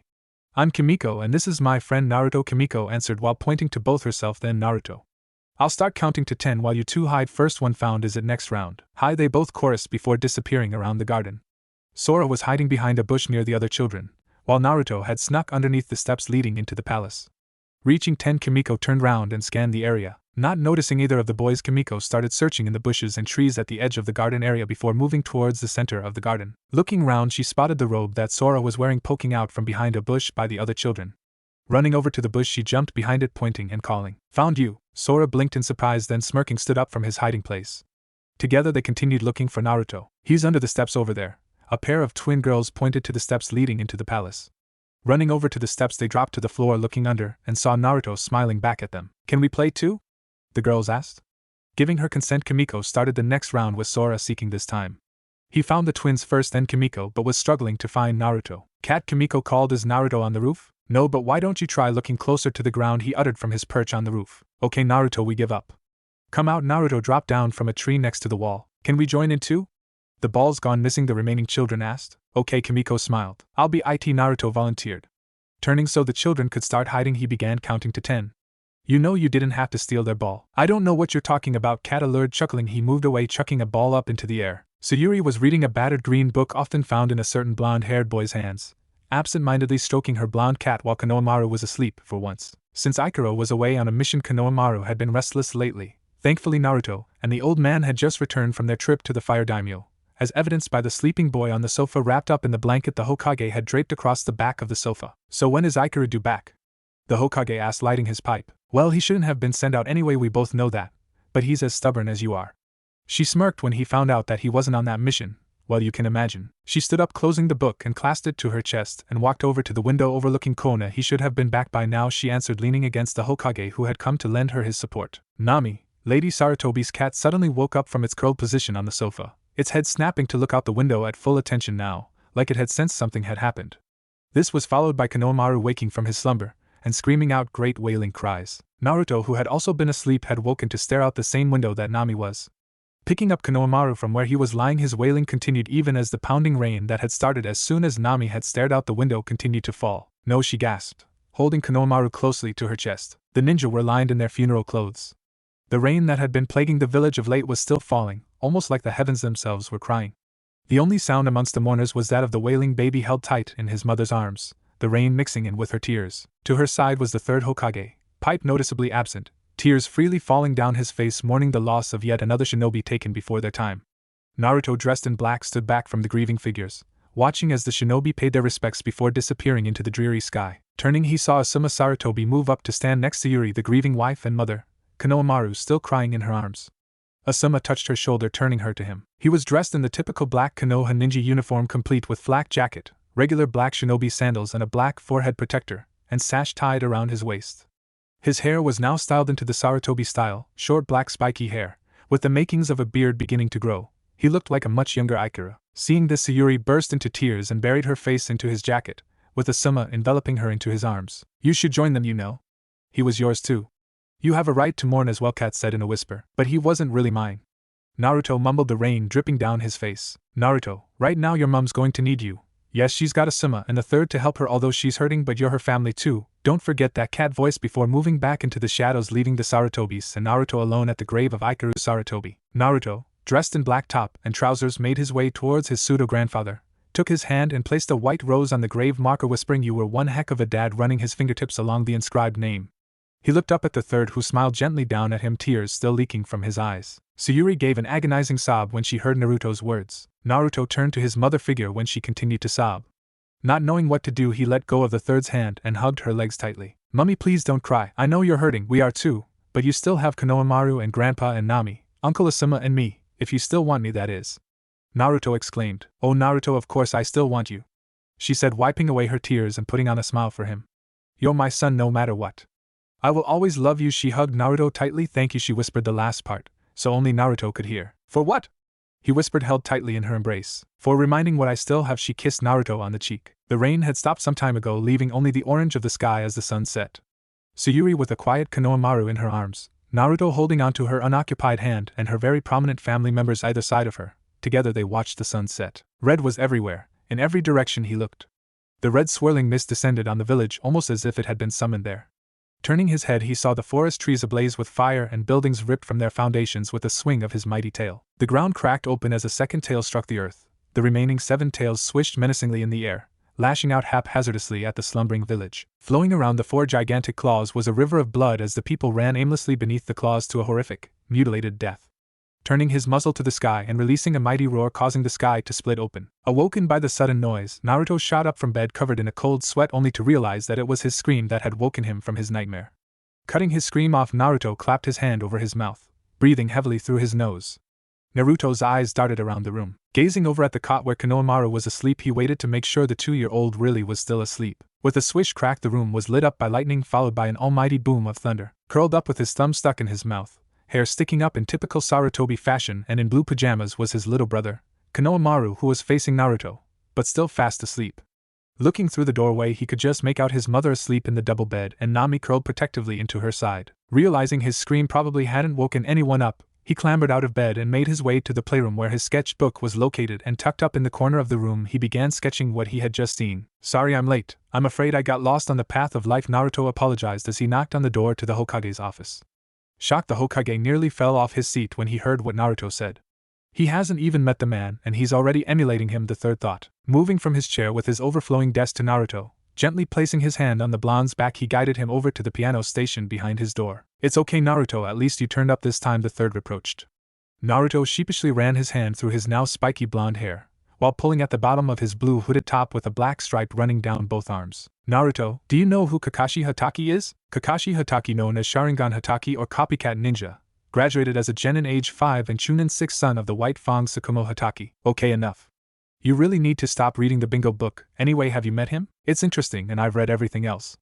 "No, I've not met him." "Why?" "No reason." Flexing his hands, the Hokage began to play a slow melody, while Naruto eagerly watched his every movement. "Remember, keep your hands spread like this before you begin your practice," the third demonstrated, spreading his fingers wide. "1 hour Naruto, that's all I want from you. No skipping out," the Hokage sternly warned, returning to his overflowing desk, leaving Naruto to practice the piano situated behind the door. Looking up from his paperwork, the third gazed over at Naruto before his sight was drawn to the pictures of the Hokages lining his wall, finally settling on the last one, the fourth. The blonde-haired, tan-skinned, blue-eyed face of a much older version of Naruto stared out from the frame. "He's so much like you. It's scary," the third thought, remembering the time he had taught a young Minato to play the piano. With a pounding crash, Naruto slammed his hands down on the keys of the old piano. Turning and glaring at the old man, he stood up and angrily made his way over to old man, where with gritted teeth he hissed, "I'm not him." Barely above a whisper, but the third still heard. Turning from one blonde to another, the third didn't have a chance to say anything as his young blonde charge flew out the door, slamming it shut behind him. "Damn it! Why did I send Cat out on a mission?" He grumbled. "I can't go after him yet," he thought, looking at the paperwork littering his desk. "Maybe I should just let him calm down and inform Sayuri." Turning back to his desk, he suddenly thought, how did he know I was looking at that picture? He must have sensed me looking at it. But does he know? The third worriedly thought, looking back at the picture of the fourth. The sun was setting, its golden glow spreading across the village. Located just outside of Training Ground 3, there stood the memorial stone. It held the names of every shinobi who had died in battle. The sun's glow caused the stone to light up, revealing a small 6-year-old sat in front of it. Leaning forwards, he placed his hand on the stone, then lightly traced across the names with his finger, learning every curve, crevice, and scratch that marked the stone. He traced the names several times before he sat back on his legs, kneeling in front of the stone. Moving the bag next to him that he had brought, he slowly emptied it an item at a time, pulling out flowers which he gently placed at the base of the stone. Next was some food, takeaway ramen, which he placed to the left of the flowers. Then he produced some candles, placing them each in height order in a triangle-like shape to the right of the flowers. Then 2 toys, one a blue teddy bear and pink teddy bear, arranged behind the ramen, sitting with their backs to the stone. Then he placed a few ryos and 2 pieces of yen, which were added next to the candles, and finally a picture was added to the pile. It contained an image of the first person on the memorial stone that had died the night the Kyuubi attacked. This was placed behind the flowers. Bending, he lit the candles with the Zippo lighter he had borrowed from his uncle. Naruto, in his blue hoodie and gray shorts, fell back and kneeled. His hair, which had grown back in length, fell forward into his eyes, bowed his head in prayer. The Hokage would find him later after he had fallen asleep in the prayer position. Bending down, he examined the items that Naruto had placed in front of the stone, amazed at the range of things he had bought. Soon he was shocked when he saw the picture and who exactly it was. He looked over at the child, wondering just what he knew of this world. He folded the bag, and as it was tipped upside down, a small item fell onto the ground. Bending to pick it up, he found that he held a small scarecrow figure made from straw, bent ever so gently so as it didn't break. Smirking ever so slightly, he placed the figure on top of the stone, knowing exactly who the present was for. Turning, he saw Asuma and Sayuri approaching. Standing, he moved so that they could see just what Naruto had set out. Asuma stooped and picked Naruto up while gazing at the offering laid out in front of the stone. Sayuri kneeled and traced her hand gently over the name of Ikaru Sarutobi and bowed her head in prayer. Bowing their heads in prayer, the 2 male Sarutobis paid their respect to their fallen family. Standing up, Sayuri joined the 2 males. It makes you wonder how much he really knows, doesn't it? Sayuri stated. We'll just have to wait and see, the third wondered aloud. He wouldn't let us know even if he did know, Asuma said before turning and taking the sleeping boy home, followed by Sayuri and his father. Screams and shouts filled the air. Terror and fear mingled with the stench of death and decay.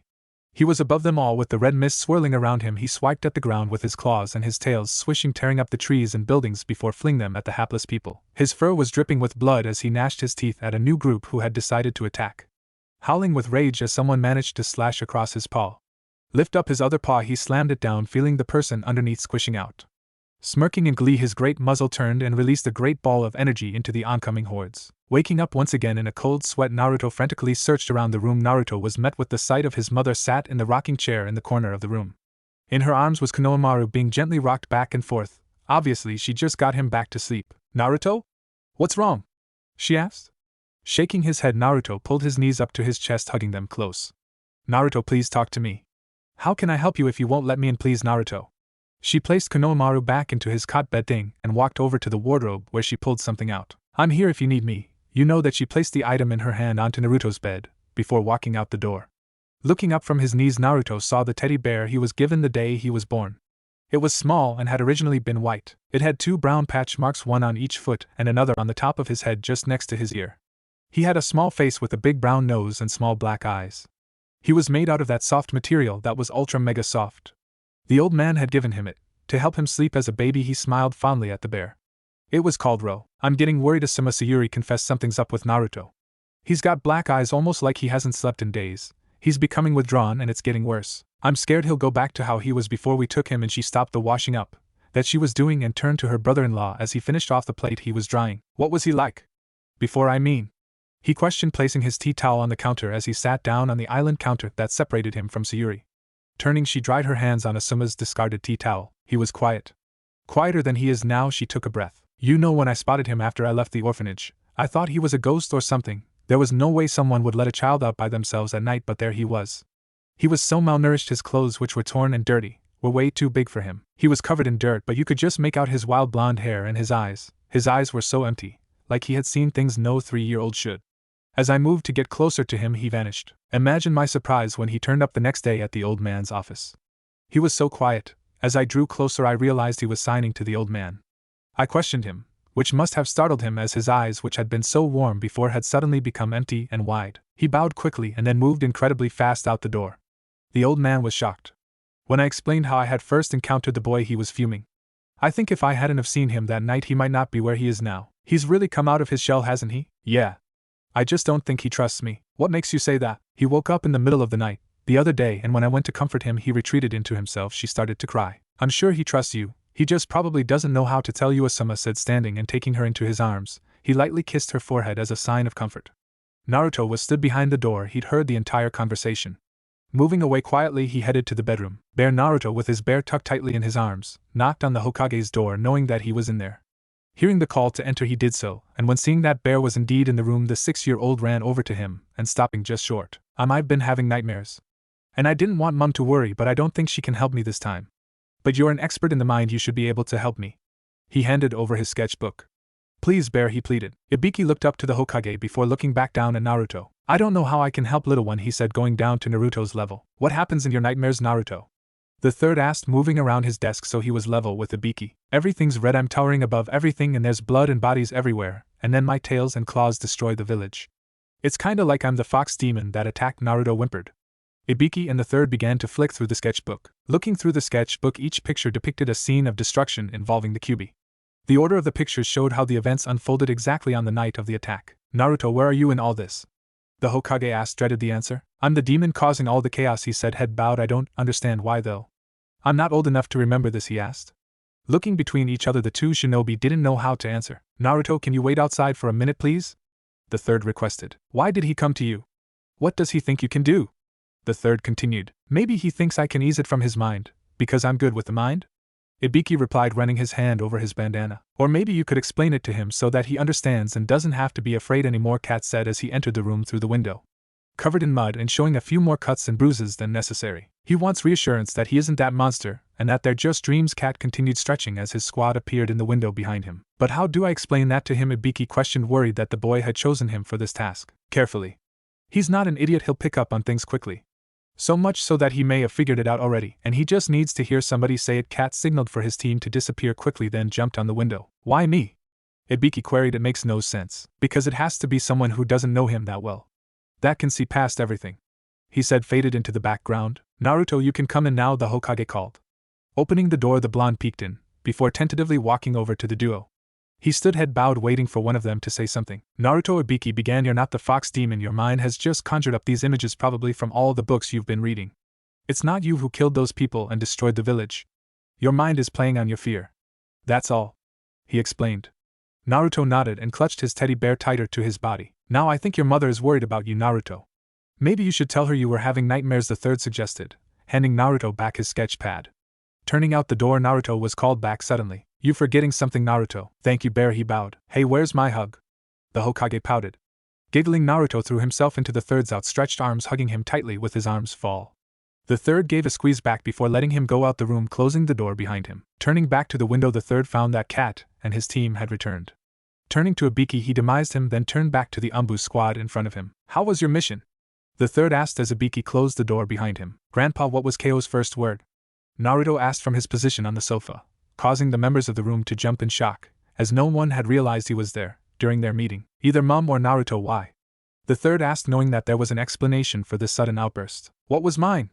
Naruto moved on to his next question, unfurling himself so that he was stood on the floor. Lord, when you were 3, thinking quickly, the third tried to pull the memory forward. It was demon when I was 1. You were so angry I thought I'd done something wrong, so I didn't speak to you again until you mentioned I should have been talking by now, and I called you Kage, not Lord. Naruto stated almost angrily. Head bowed so you couldn't see his face. Why did you say demon? A shinobi asked. It's all anyone ever said around me, that or monster, that thing should be killed. Is it any wonder why my first word was demon? He snorted. Naruto, why did you? The third got cut off. Because October is a bad time for me. I was wondering if there was any way I could go away just for like a week or 2 so the villagers can vent without me around, Naruto requested. He lifted his head to reveal his bruised and swollen face. Looking at Naruto, the shinobi realized that his clothes were slightly torn, and what they could see of his skin was either bruised or bleeding. I'll get Yori to Kumiya-sama suggested, moving to the door. You requested me, Lord Hokage. An old man with white hair that just covered his head and a mustache covering his top lip entered the room. Naruto, should we not get that fixed? No. He said, holding out his hand to the young boy. Taking the doctor's hand, Naruto followed him into the adjoining medical room that was situated to the left of the meeting room. It had been specifically set up for Naruto. Seeing the look on the shinobi's faces, the third explained a bit about the situation. Yori Takumi is the only doctor willing to go anywhere near Naruto, and the only one Naruto isn't afraid of as well. He's been Naruto's personal doctor since he was little, he explained. And I didn't know he was there either, he stated.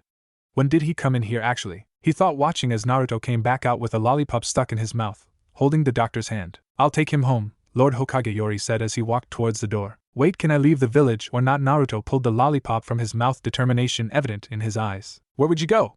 The Hokage quizzed, knowing that he would have to answer the boy's question. I have somewhere in mind, he twinkled, looking over at Asuma mischievously.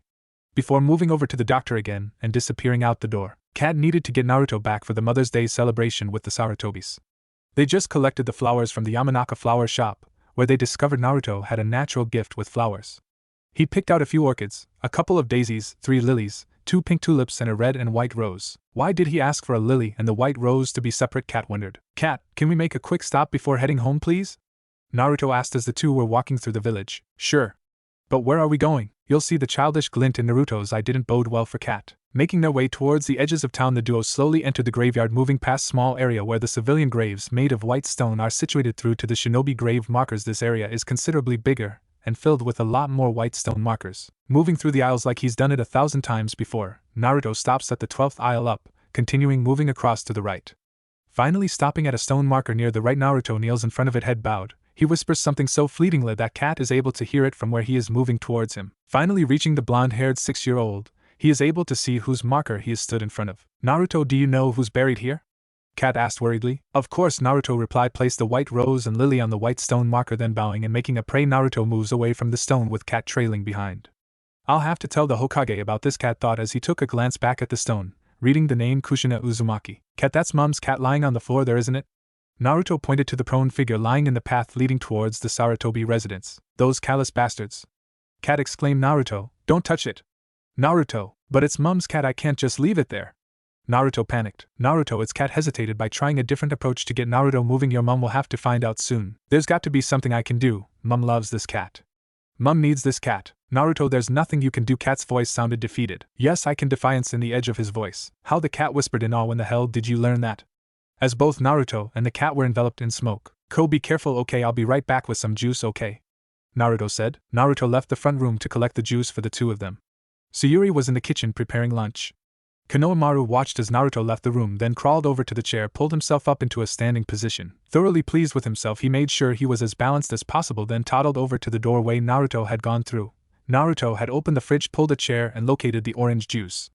He carefully pulled the orange juice from his shelf and clambered down, then placed it in the island. He moved the chair over to the cupboard, allowing the fridge to close. Climbing onto the chair again, he pulled out 2 cups, one for him and a sippy cup for Ko. He clambered down again, and this time moved the chair to the island, all under the watchful eye of his mother, who was preparing the snacks of fruit for the boys. He carefully poured a little bit of the juice into the cups, when Sayuri picked them up and added water to a certain level on each cup and placed the lid on. While Naruto put the juice away, Ko toddled over to the island as Naruto was pouring the juice and clambered up onto the chair before making onto the counter, as Naruto jumped down and moved the chair so he could put the juice away. Turning to place the cups on the counter, Sayuri was surprised to see Ko sat there. How did you get there, Ko? She asked. I walked. Then climbed chair. Thank you? He replied, being handed the sippy cup. Well, someone takes after their brother, don't they? She said, placing Ko back on the floor, then handed Naruto his cup. I'll be out in a second, boys. Keep an eye on him, Naruto, please, Sayuri asked as she returned to the kitchen. Kat and Naruto entered the Sarutobi residence and started to place the various flowers in different vases and proceeded to place the flowers in different rooms. After they had done this, Asuma entered the house with little Konohamaru resting on his hip and several paint pots in the other hand. Placing Ko down on his feet, he toddled over to Naruto. We get paints. Which room first? He stumbled through his words cutely. We're going to finish the playroom first. Kat, can you get me a copy of the photos I gave you, please? Naruto told the people in the room. Disappearing, Kat went off to do his job, while Asuma took the paints to the playroom. Naruto took Konohamaru's hand and walked together to the playroom. Naruto pointed to a paint pot which Asuma opened. Getting the paintbrushes, Naruto handed one to Ko and showed him how to paint on the wall. This is the only time you can paint on the wall, okay? Naruto asked Konohamaru. Receiving a nod, he started on the wall next to Konohamaru, while Asuma picked a different wall entirely. They were halfway through the room when Kat appeared clutching a load of photos. Naruto took the original photos and with practiced ease started replacing them into their original positions, while Kat took over painting. Returning to the room, Naruto got Kat to follow him into the second room they were going to decorate. Can you paint that wall first, please, Kat? Naruto implied while pointing at the wall opposite the window. Nodding his head, Kat opened the pot of paint that he brought in from the other room. Making his way back to the playroom, he found Asuma had lifted Konohamaru up so that he could reach the higher parts of the wall. Konohamaru was giggling in delight, as Asuma tickled him every time he moved his brush off the wall.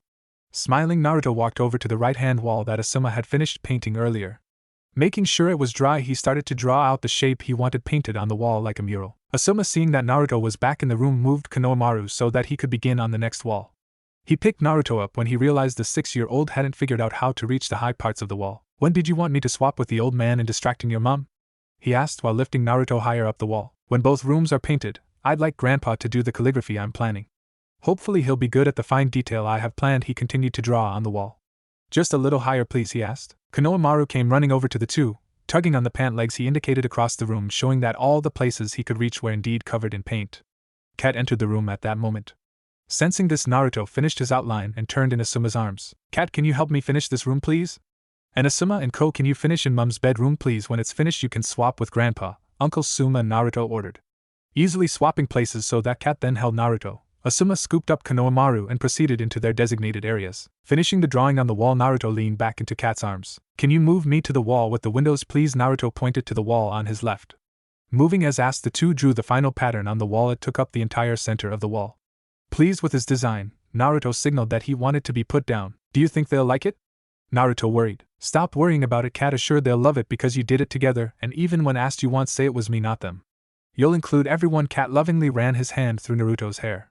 "Come on, one room left till the Hokage takes over." Moving into the bedroom, the two saw that the room had been finished and that Konohamaru was arranging the pictures into what he believed to be the earliest image with Asuma's help. Leaning over Konohamaru, Naruto moved a picture that was bigger than the rest into the center. Eyes widened, Konohamaru started moving the pictures to go around the center image. Watching this, Kat and Asuma turned when Naruto moved away, watching as he started drawing on another wall. "He's really going all out," Asuma thought. Leaving Kat to watch over Konohamaru, he moved so that he was watching Naruto, who was in the corner of the room drawing a rather elegant shape that started at the base and went up till it was too high for him to reach. Picking Naruto up and arranging him so that it was comfortable for him to draw, watched as the shape flourished to life. "Done it, Naruto," Konohamaru called, moving aside so that they could see his masterpiece. "Great work, Ko. Now we just have to get it on the wall." Naruto smiled, hugging his little brother close. Looking up at Asuma, he said, "You can swap with Grandpa now. I know that Naruto's up to something, old man, whether you tell me or not." Sayuri said, her arms hooked through his arm, walking through the village marketplace, browsing through the shops. Chuckling, he continued walking along the road, his daughter-in-law keeping pace next to him. They'd passed many vendors selling fruit, flowers, jewelry, gifts, vegetables, clothes, and all other sorts of knickknacks. "He told you about the nightmares?" the third asked. "Yeah, he hasn't seemed to have had any more. I gave him Ro. He sleeps better with that bear, I think," Sayuri replied. "I wonder how he knew about those events, though. He's a lot smarter than you think, old man," she said, intertwining her arm in his again. They continued walking through the shopping district. They were just coming up to a coffee shop when Asuma popped up. "How about I buy you a cup of coffee, sis?" He smiled charmingly at the two while indicating at the coffee shop and holding out his crooked arm, hoping she would take it. "Now I know that whatever Naruto's planning, you're both in on it." She shook her head. "He doesn't have to try so hard. I don't think he's doing it just for you. He's doing it for all of us," the third stated, hugging her close and then walking away. Turning, she took Asuma's arm and entered the coffee shop. Making their way to the counter, she told him what she wanted and made her way back out the shop to sit at a table set up outside the store. Sitting down, she watched as the village bustled around her. She was handed a cup of coffee as Asuma sat opposite her. "I reckon one day Naruto will change the world. Not just us or this village, he will make an impact that nobody will be able to comprehend," she said, cupping the coffee that Asuma handed her. "That's because of you," Asuma said. Reaching across the table, he took her hand and squeezed it tight for a moment. The Hokage entered the house and made his way up the stairs, where he sensed his two grandsons. Walking into the room, he found both boys covered in paint, and the floor thankfully covered in paper, which was covered in paint. Kat turned to the Hokage, bowed his head in acknowledgement. Smiling, the Hokage watched as Konohamaru, with his hand stained green, placed his finger to Naruto's nose, giving him a green nose to add to his blue cheeks. Blowing his bangs out of his eyes, Naruto looked up at the Hokage.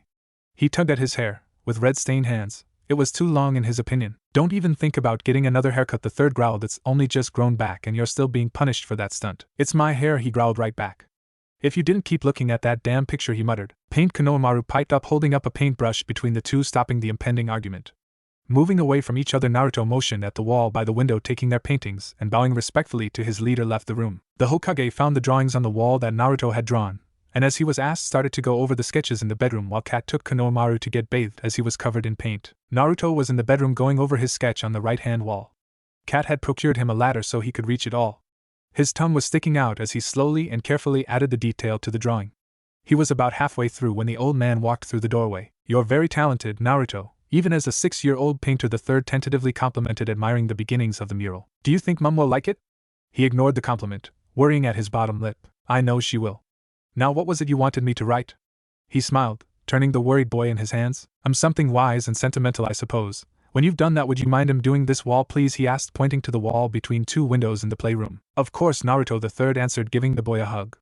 Climbing back up the ladder, Naruto picked up his paintbrush covered in black paint and continued his painted ascent up the wall.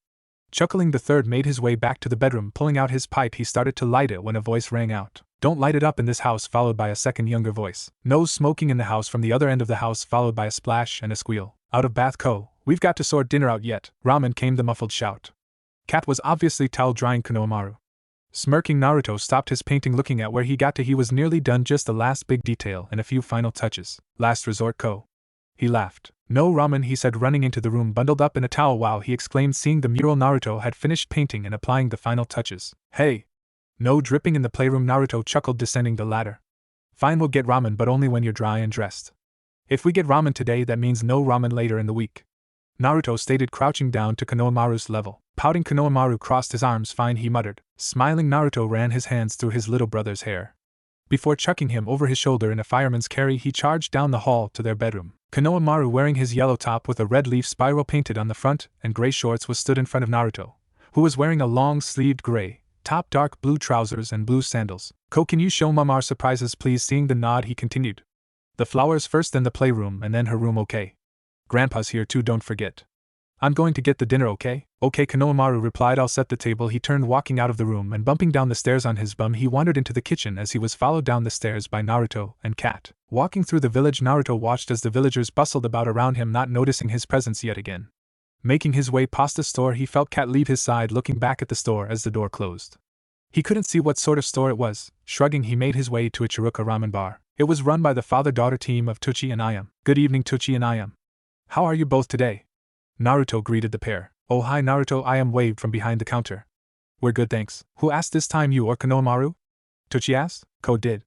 Can we have the usual, please? 1 beef, 2 pork, 1 chicken, and 1 special, please?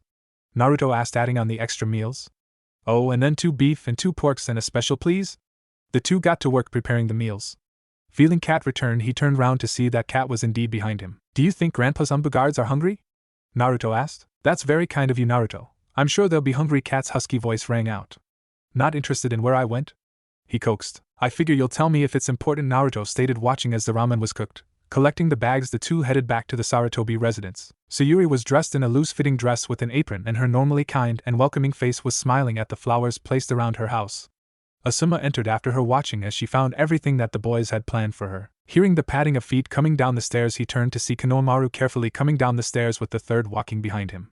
Finally reaching the floor, Konohamaru ran over to his mum and hugged her legs tight. Happy Mother's Day, Mummy, he preened, looking up at her and handing her the card he had made for her earlier, with the paint used for the rooms they had decorated. Come on, Mummy, we decorated, he said, pulling on her hand, trying to lead her up the stairs. Oh dear, Sayuri laughed. Not oh dear, Mummy, we did good job. And we all helped.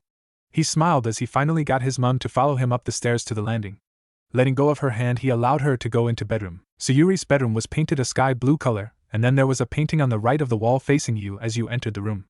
It was a painting of a sakura tree blossoming and the blossoms floating in the wind, and written in kanji down the wall next to it in silver paint was the words, "Nature's peace will flow into you as sunshine flows into trees." Turning round, she found she was facing a collage of photos.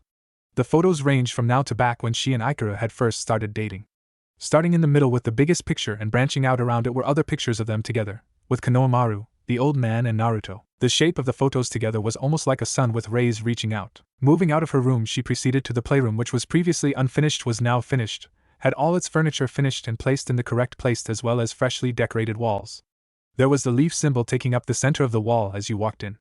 The wall was a pale yellow while the symbol was a dark green color, and on the wall to the right as you walked in was a huge mural of the photo Cat had taken when Konohamaru was born. It was a black paint copy of them sat on the couch, the third handing Konohamaru. Naruto sat in Sayuri's lap and Ikura leaning over the couch.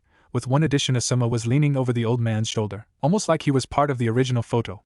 Naruto walked in behind the Sarutobis. He walked up to Konohamaru and placed his arm around him. Wow, that's incredible. Oh, Naruto. Naruto, it's amazing, Sayuri said with tears in her eyes.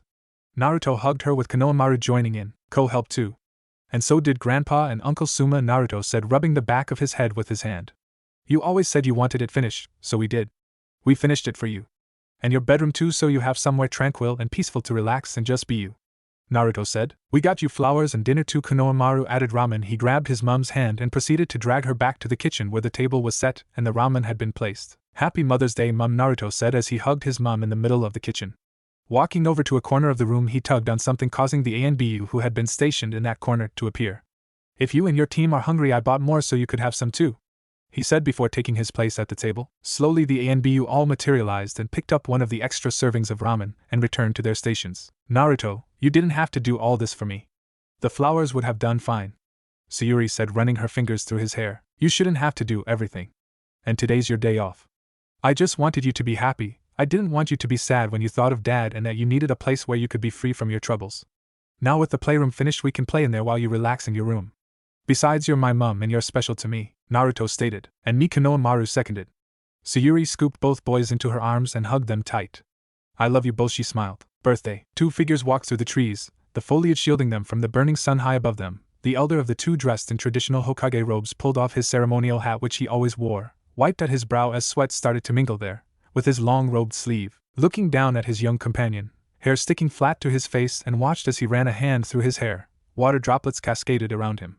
Pulling at the neck of his t-shirt uncomfortably, the child looked up at his grandpa, wondering why they were outside in this heat. Sensing the question in the child's eyes, the Hokage replaced his hat on his head and quickly moved between the trees to appear in a clearing. Turning back, he watched as his young charge managed to toddle through the gap in the trees that he had just vacated. Gran-Nan, why we here? Konohamaru asked, once again pulling at his t-shirt which was sticking to him.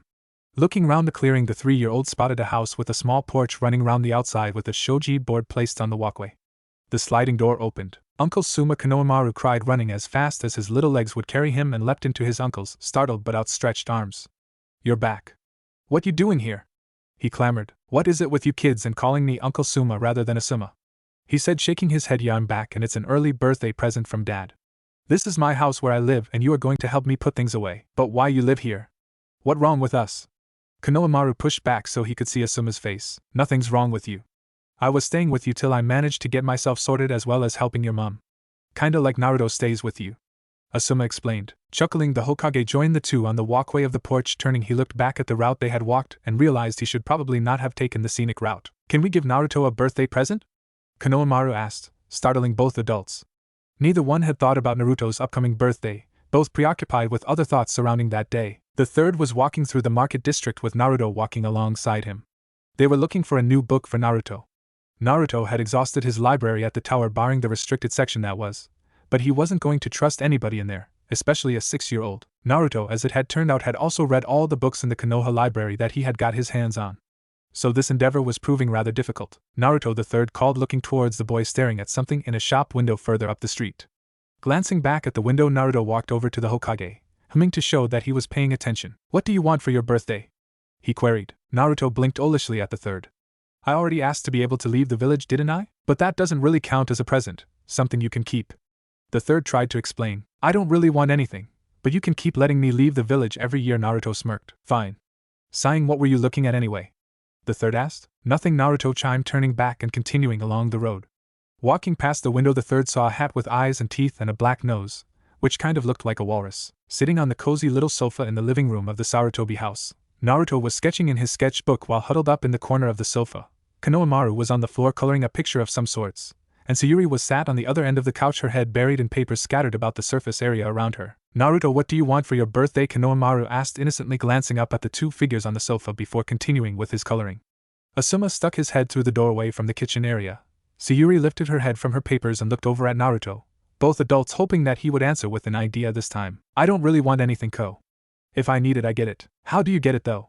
You've never asked me for anything, Sayuri stated. But there must be something you want, Naruto? Asuma asked. Your pot's burning, Uncle Suma, Naruto stated, causing Asuma to retreat back into the kitchen as the smell of burning reached the living room.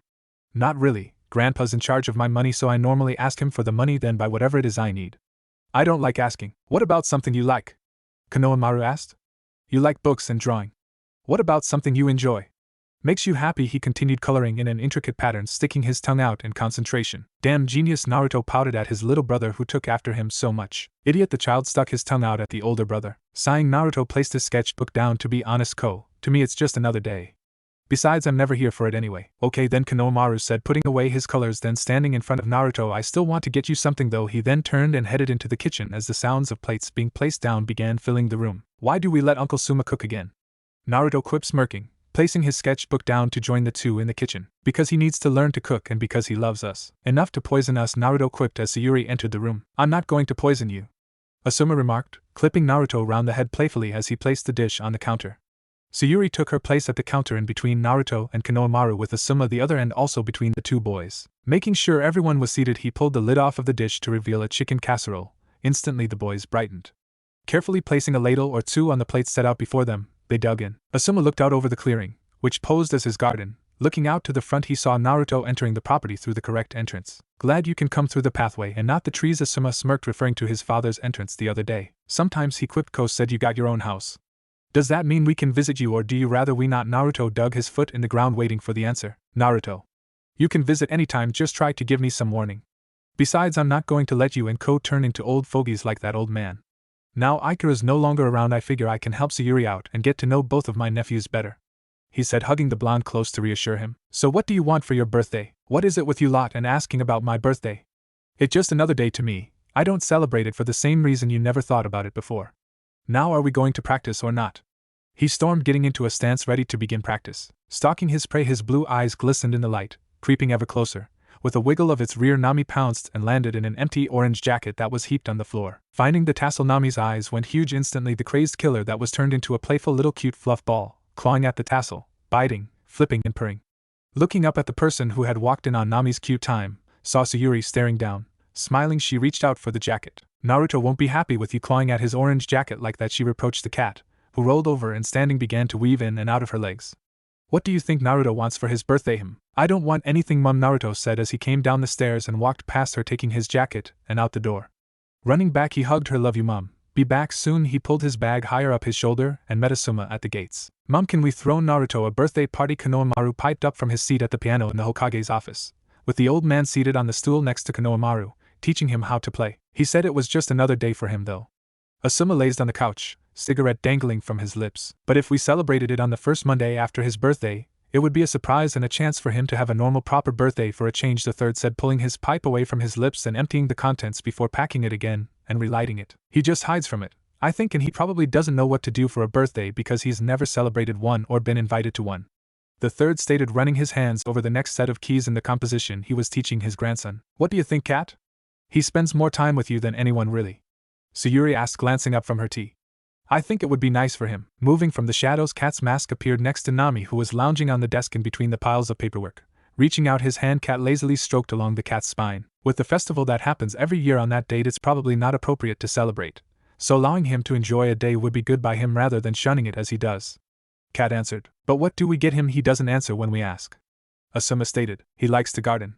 He's such a natural at it. The plants he has are in amazing shape. Perhaps a garden would be an idea, or a new plant. He's thinking of asking you for his own apartment in the housing district not too far from here. He's already got it picked out. He's just got to ask you for it, Lord Hokage, Cat remarked. Cat's got to give a present too, Konohamaru called from his seat at the piano. I've got an idea, Cat smirked, stroking Nami again before moving back into the shadows. He was looking at a weird hat the other day, the third said. The one that looks like a walrus? Sayuri asked. There are pajamas he could use too. We'll make a cake and give him presents too. Konohamaru gleefully played the composition he'd been taught. Greeting the gate guards, Naruto walked past, looking out the path leading away from the village. He waited, teetering on the edge of the framework of the gate, going on to tiptoes, craning his neck. The gate guards watched, a mixture of emotions crossing their faces. A shadow fell across them all. Looking up, they were greeted by two young chunin, one with brown hair and dark eyes. His hair is combed down and falling in between his eyes. His forehead protector was worn like a bandana and was dressed in the standard outfit with his shirt stopping at his chin. The other had black shaggy hair and 3 white plasters, one on each cheek and the final one on his chin, and the standard chunin uniform on.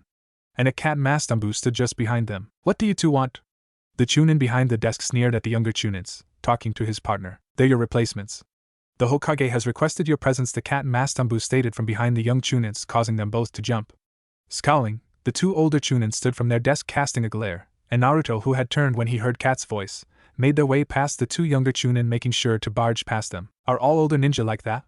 Naruto asked. I thought they only treated me bad. Naruto rubbed the back of his head sheepishly.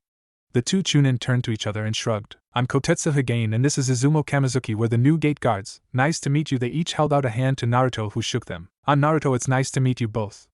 I'm going to leave with Cat now. Have fun guarding the village and the villagers. It's the best mission you can get, he said, walking over to Cat, who teleported them away. He seemed nice, Kotetsu said, relaxing back in his seat. Very polite, Izumo agreed. Cat teleported the two to the top of the Hokage mountain, looking out over the village, Naruto staring out at the tree line showing the village borders. Sighing, Cat walked over to the edge and sat down. I love this place. It's peaceful and serene, and you can look out at the village and remember just why I love it so much. Life is hard and unjust, and sometimes you find a little ray of sunshine that makes everything seem so much better. And you hope that will never change. Cat stopped to look up at Naruto as he came over to sit beside him. You're my ray of sunshine, Naruto. My sister died when you were born. She was my entire world. She was an Umbu medic nin.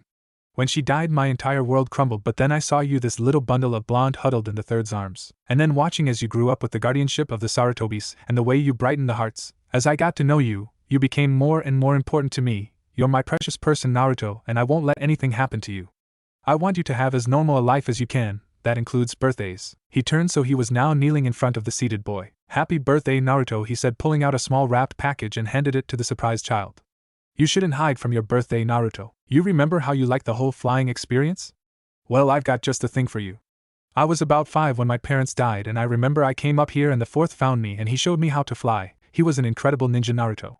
But he was a great man too. Don't blame people for seeing him in you. You're a great person too, Cat said, standing up and walking over to the edge of the Hokage's head backwards, arms outspread. You ready? He said, walking back past Naruto, who had stood up and followed Cat to his position further back from the edge. He turned and ran past the boy, jumping over the edge, arms spread. Just as he was nearing the bottom of the mountain, he rearranged his body and slowed his descent using chakra and landed smoothly at the base of the mountain. It's just like flying, Cat called up to Naruto. More like falling, Naruto shouted down. That's what I said, Cat muttered. Trust me. I'll catch you, promise, he shouted up. Naruto looked around himself. He shook his head and moved away from the edge towards the tree line. Turning, he ran back and jumped over the edge. The wind flying past him was exhilarating. Smiling, he closed his eyes, allowing the sensation to overcome him. With feline grace he only ever displayed around Cat, Naruto maneuvered his body so that he would land perfectly on the ground next to Cat. Show off, Cat muttered, swiping his hand through Naruto's hair. Naruto pulled out the green goggles that Cat had given him and placed them around his neck before moving them up his forehead, where they sat, keeping his hair away from his face, almost like a forehead protector. Smiling, he hugged Cat tight. Thank you, Cat, Naruto whispered as he held Cat tightly. Coming out of the bedroom, Naruto looked around. He couldn't find anyone. It was slightly strange. He could have sworn that someone was here. How else would he have got in the house? Checking more rooms upstairs, he found them all empty. Moving downstairs, he checked the kitchen and found nothing. Then he approached the living room. As he entered the doorway, he found Konohamaru coloring on the floor with Asuma sitting next to him, trying to get him to color the picture correctly, and their mom was reading a book in the armchair next to them. Uncle Suma, don't you have your own house now? Naruto said, causing all occupants in the room to jump 3 feet in the air. Turning around, 3 sets of wide eyes stared at him. Naruto, Sayuri called, clutching her hand to her heart. When did you come in? Asuma was meant to collect you later. About 5 minutes ago, and I was early. Cat found me at the gates earlier anyway. He gave me these goggles as a birthday present. He said I shouldn't hide from my birthday. So you wouldn't mind if I gave you a birthday present too? Konohamaru asked cheekily, getting up and pulling a present off the sofa and handing it to Naruto. Opening it carefully, Naruto found a plant. He's called Mr. Uki. I picked him out myself. Konohamaru smiled at Naruto. Thanks, Ko, I'll look after it, Naruto replied, smiling. Well, I guess you wouldn't mind these then? Asuma said, holding out the rest of the presents to him. Sayuri, who had disappeared when Konohamaru gave Naruto his present, emerged from the kitchen carrying a cake. Are you going to open them then, Naruto? Don't forget the cake. We've got candles for you to blow out, she said, holding it out to him with 7 candles lit atop the cake. The door opened to reveal the third entering the house. Walking through to the living room, he found 2 grandchildren covered in cake. Hey, isn't the cake supposed to go in the mouth, not around it? The third smirked. Granddad, Konohamaru called, running into the third's outstretched arms. Naruto turned around to see the embrace. Smiling, the Hokage released Konohamaru and stretched his arms out again. Where's my hug? He pouted playfully at Naruto. Smiling, Naruto ran into the open arms. Happy birthday, kiddo. So what did you get? He asked. A plant called Mr. Uki. A new sketch pad, a set of kunai and shuriken for when I start school, this neat walrus sleeping hat and pajamas, oh, and a little orange book, but Mum threw it away. The plant was from Ko, the sketch pad from everybody, the kunai set from Uncle Suma, and Mum got me the rest. He giggled. And the goggles? The third inquired. Orange book? Not Ika. How does it keep getting into his hands? The third wondered. They're from Cat. He gave me them first, he said almost definitely. Got room for one more? The third asked, holding out a set of keys. Did you buy me the apartment I wanted? Naruto stammered. Cat helped. I just finalized it. You're still welcome at our homes, Naruto. We wouldn't expect it any other way. Sayuri stated. Now where's that cake? The third asked, picking Konohamaru up and throwing him to Asuma. Thanks, Cat, Naruto whispered, taking Sayuri's hand and returning to the living room to be with his family and for more cake. I called my granddad Grandan when I was little, and even now he will stand there with arms outstretched till I give him a hug. Typically when a child is 8 years old they enter their village's ninja academy. Of course, if that child's birthday falls after the beginning of the school year, then you will on occasion get a 7-year-old student. Naruto was one of these students, his birthday falling in October. However, if you were a genius, then you generally be entered whenever it was decided that you were ready to join the ninja world, as was such for certain ninja in the village of Konoha in the past. Look, there's that thing. I can't believe the Hokage actually let that thing into the academy. Worse than that, his son and daughter-in-law let it live with them. Lady Sarutobi? Surely not. Oh, how scandalous, letting a monster into their home like that. Who knows what havoc it gets up to. You're not to go near that thing. You understand its trouble, do you understand? I don't want you anywhere near it either. The parents tugged their children away from Naruto, spewing all sorts of evil truths about him. Naruto stood isolated from the group of families, visibly flinching each time a snide comment was made at him. He was thankful that Konohamaru was ill and that their mother was tending to him rather than being here. He doubted he'd be able to hide his disappointment from them. Looking around, he saw the teachers were every now and then smirking at him with a menacing twinkle in their eyes. Sighing, he made his way into the classroom, hoping his time would get better before the end of the day. Sitting high up in the back, Naruto observed as the class filled with students until finally their teacher arrived. He noticed that many of the prominent clan's heirs would be attending the academy this year. He noticed the Uchiha heir Sasuke, his blue-black hair hanging over both sides of his face to roughly frame his cheeks like many other members of his clan. This, of course, brought in a lot of the girls. One, a pretty pink-haired girl with green eyes and a blue kimono, followed by a short-haired platinum blonde with blue eyes wearing a purple t-shirt with a flower on and blue shorts. From the color of her hair it was obvious she was a Yamanaka. Next was the wild boy Kiba with messy brown hair, sharp black eyes with vertical slit-like pupils, and the distinct red fang marking of the Inuzuka clan on his cheeks. He wore a beige sweater with gray shorts and a puppy in his arms. A brown-haired husky boy with swirl marks on his cheeks entered and sat down. Choji Akimichi. Then more and more children entered before a dark blue-haired girl with fair skin.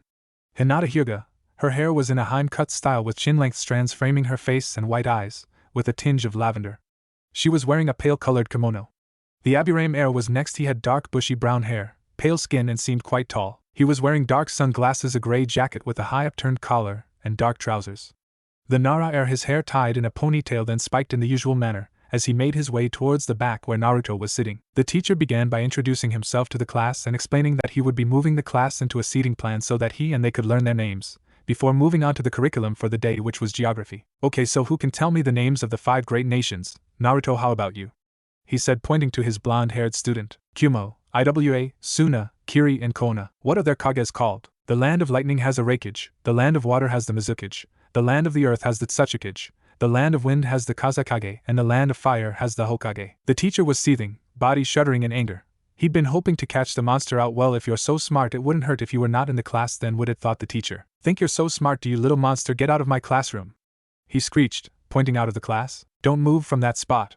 The door slammed shut, leaving Naruto spluttering in the corridor, wondering what he'd done wrong. Walking down the corridor, a tan brunette chunin with a scar across his nose humming a tune came across a solitary figure standing on tiptoes and peering through the window of the door leading to classroom 1C. Sent out already? That's a record, I believe, he smirked. Naruto jumped at the sudden comment and lowered his head to hide behind his bangs. Sorry, sensei. First day of school is always the worst, he offered wisely. Yeah, Naruto agreed. Try to make sure it isn't a regular occurrence, he said, watching the child nod, before moving off down the corridor. Get out! The teacher turned, pointing out the door. The blonde child turned on his heels and left the room he had just that moment ago entered. The door slammed shut behind Naruto. With a sigh, he slid down the wall till he was seated on the ground with his knees pulled up to his chest. Walking down the corridor, the chunin instructor Irika Yumino was on his way to class, when he came across a familiar figure at outside classroom 1C. Stopping beside the hunched figure, he began rubbing his scar in agitation. Naruto, the hunched figure, looked up from his position on the floor. Oh, hi, sensei. Every time I walk past here, he motioned around the corridor, I see you in this same spot. So tell me, what is it that gets you sent out all the time? Naruto glanced up from beneath his bangs, revealing hard staring eyes and a resigned look before returning to his original position. Eyes widening, Irika backed away before continuing down the corridor to his classroom. Okay, class, today we'll be performing the transformation technique. Scanning round, the teacher smirked when picking out his favorite student to torment Naruto. Why don't you start us off? Slowly, Naruto rose from his seat and made his way down the stairs to the front of the classroom, glancing briefly at the teacher before turning back to the class. He took a deep breath and moving his hands fluidly through the hand signs gathered his chakra and with a poof of smoke became an exact replica of the teacher he was stood next to. The silence that shrouded the class was tangible. He performed it first time was the one unanimous thought running through everybody's head. What is he? Some sort of genius? Or a monster? Naruto, the teacher gritted through his teeth. Yet Naruto with a poof of smoke had returned to his original form and flinchingly looked towards his teacher. Get out! He strained through his still gritted teeth while pointing out the door. Why? Naruto demanded. Excuse me, the teacher replied in shock. Why? I did exactly what you asked? Naruto queried in anger. In fact, I always do exactly what you ask every time you ask me to and still get sent out every single time by you. The class watching in awe were stunned. The one they had outcasted was back chatting the teacher. No wonder their parents warned them of him. He's right, actually, some students were thinking. How dare you speak to a superior in that way? You have no right. No respect. You will respect me in this classroom or you'll find yourself on the other side of that door more often. Do I make myself clear? Get out. He took a breath before continuing in a voice that only Naruto could hear. As long as I'm your teacher, you'll never do anything right, you filthy little monster. Naruto rushed out of the classroom before the door slammed shut on him. Sinking to the ground, he pulled his knees up to his face and buried his head in his knees. Tears streaked down his face, and his body shook with his silent cries. Naruto? Iruka questioned. Naruto continued to shake as he let out his emotions. Naruto, what's wrong? Please talk to me, Iruka questioned worriedly. He knelt down to Naruto's level and reached out to touch Naruto's shoulder when the child started talking. It doesn't matter anyway, Sensei, Naruto replied, talking into his knees with tears running down his face and off his chin. Would you like to come in my class? I'll even have a word with your teacher stating that each time he sends you out to send you to me. How does that sound? Naruto's shoulders shrugged as he buried his head further into his knees. Iruka stood up to his full height, adjusted his chunin vest, then running his hand through his hair took a deep breath and knocked on Naruto's classroom door. He waited patiently for the come-in before entering. As he entered, he was greeted by the sight of the learning to perform the henge. One by one they came up to the front of the classroom and tried to transform into the shape of their teacher with many amusing results. The student at the moment situated at the front of the class was a young boy with brown hair that was hidden behind a peaked hat.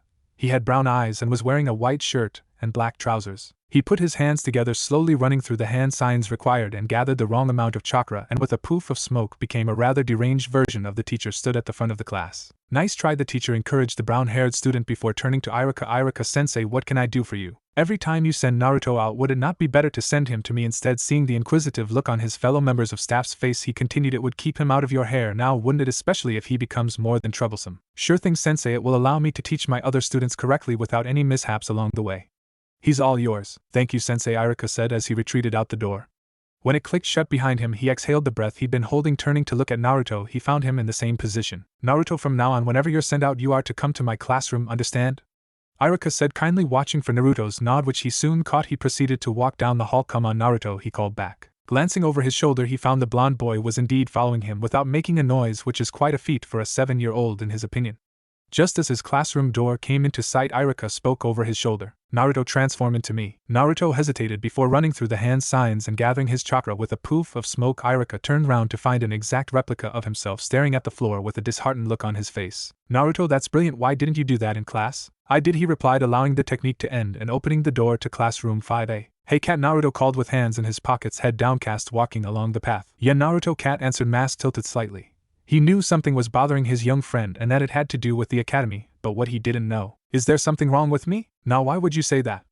Cat inquired. I'm just having problems performing at school is all, Naruto lied. Just because you can't perform at school doesn't mean there's something wrong with you, Cat soothed. Do you want to go through things together? Seeing Naruto's shrugging shoulders, he pressed on.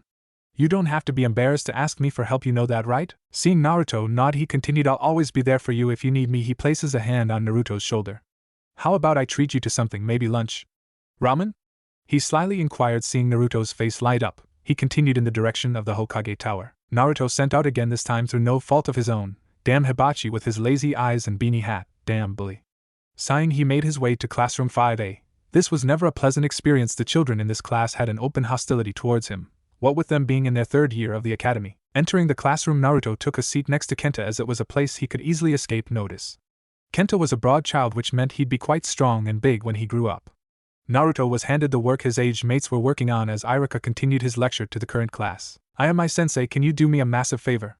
The Hokages called me up on my paperwork. Apparently I haven't been doing it anyway. Could you perhaps teach my class? Iruka bowed his head to his fellow teacher. I have my own class to teacher. Iruka, I am my sensei spat. Could you not combine the two classes? My class could use going over the basics again. Please, I don't want to get into any more trouble with the Hokage. Fine, but if I do this, you have to take that filthy little monster out of my class permanently. Fine, thanks. Irika ran off down the hallway. He needed to inform his class that they would be with Class 1C today and that he should be back tomorrow. He created a clone and sent it to tell his class while he went to classroom 1C. He had to find out exactly what got Naruto sent to his class every day. He performed a jutsu that allowed him to hide in the classroom, thankful that he had seen Naruto with the cat Mastambu the other day and had been able to ask about this jutsu. Waiting patiently, he was surprised to see that Naruto had entered the room. On entering the room, Naruto knew there was someone in the room. He even knew that they were located to the left of the blackboard. For what reason he didn't know. Eyeing the spot curiously, he decided it would be best to wait and see what would happen. He made his way to his allocated seat. He lifted his desktop to find that someone had stashed yesterday's worksheets and notes into his desk. Smirking, he started to copy the notes and fill in the worksheet. When he was finished, he placed yesterday's work back in the desk and his copied version in his pocket. Just as he did that, the classroom door opened and the rest of his class filed in, followed by Ayami-sensei. Today, class, we will be joined by another class as their sensei has been called up by the Hokage. As Ayami-sensei finished talking, there was a knock at the door which opened to reveal Class 5A.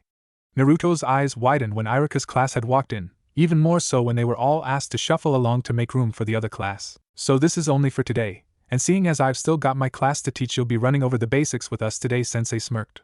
History first? Who can tell me about our Hokages? Starting with the first? Scanning the room, no one was willing to raise their hand. Who was the first Hokage? Kiba? He was the one who founded the village and took on the title of Hokage, the wild-haired boy smugly announced. And his name? The teacher prompted. A pink-haired girl's hand flew up. He was Senju. Hashirama Senju, I think. Good. The second? The first brother, was shouted out, and the teacher prompted. Uzumaki, Tobarama Senju. Brother to the first Hokage. He established the academy, the ANBU, the Chunin exams, and the Konoha military police force, which he gave to the Uchiha as a sign of trust. He was the teacher of Hiruzen Sarutobi, Hamura Mitokado, and Kohara Udatane, now known as the Third, and his two advisors. He died in battle in the First Great Shinobi War. Sasuke the Third. The Third is our currently residing Hokage. He trained the legendary Sannin, is known as both the professor and god of all shinobi. He passed on the title on, only to have to resume the role after the death of his successor, the Uchiha reported from behind his hands. Very good, Sasuke. Now the fourth Uzumaki. The fourth was the third's successor. Trained by Jiraiya of the Sannin, he trained Obito Uchiha, Kakashi Hatake, and Rin. During the Third Great Shinobi War was when he gained his nickname the Yellow Flash and a flea on sight order in the bingo book. Taking a breath, he defeated the nine-tailed demon at the cost of his own life. Naruto lowered his head at this. Aren't you a little smart arse today, trying to make the others sound like idiots? Unfortunately, I can't send you out today, the teacher sneered. Well, it's target practice next, so head out to the training stumps on Section 2 of the Academy grounds. That should be enough room for all of us to practice. The combined classes filed out to the 6 training stumps located on Section 2 of the Academy grounds. The two classes split into their classes. There were many mutterings coming from both groups, one discussion why they were there, the other about the way one student was singled out. Speaking of which, where was he? Alright class, I want you each to split yourselves into 6 groups, then when that's done each group will join with a group from a different class. The teacher appeared in a cloud of smoke.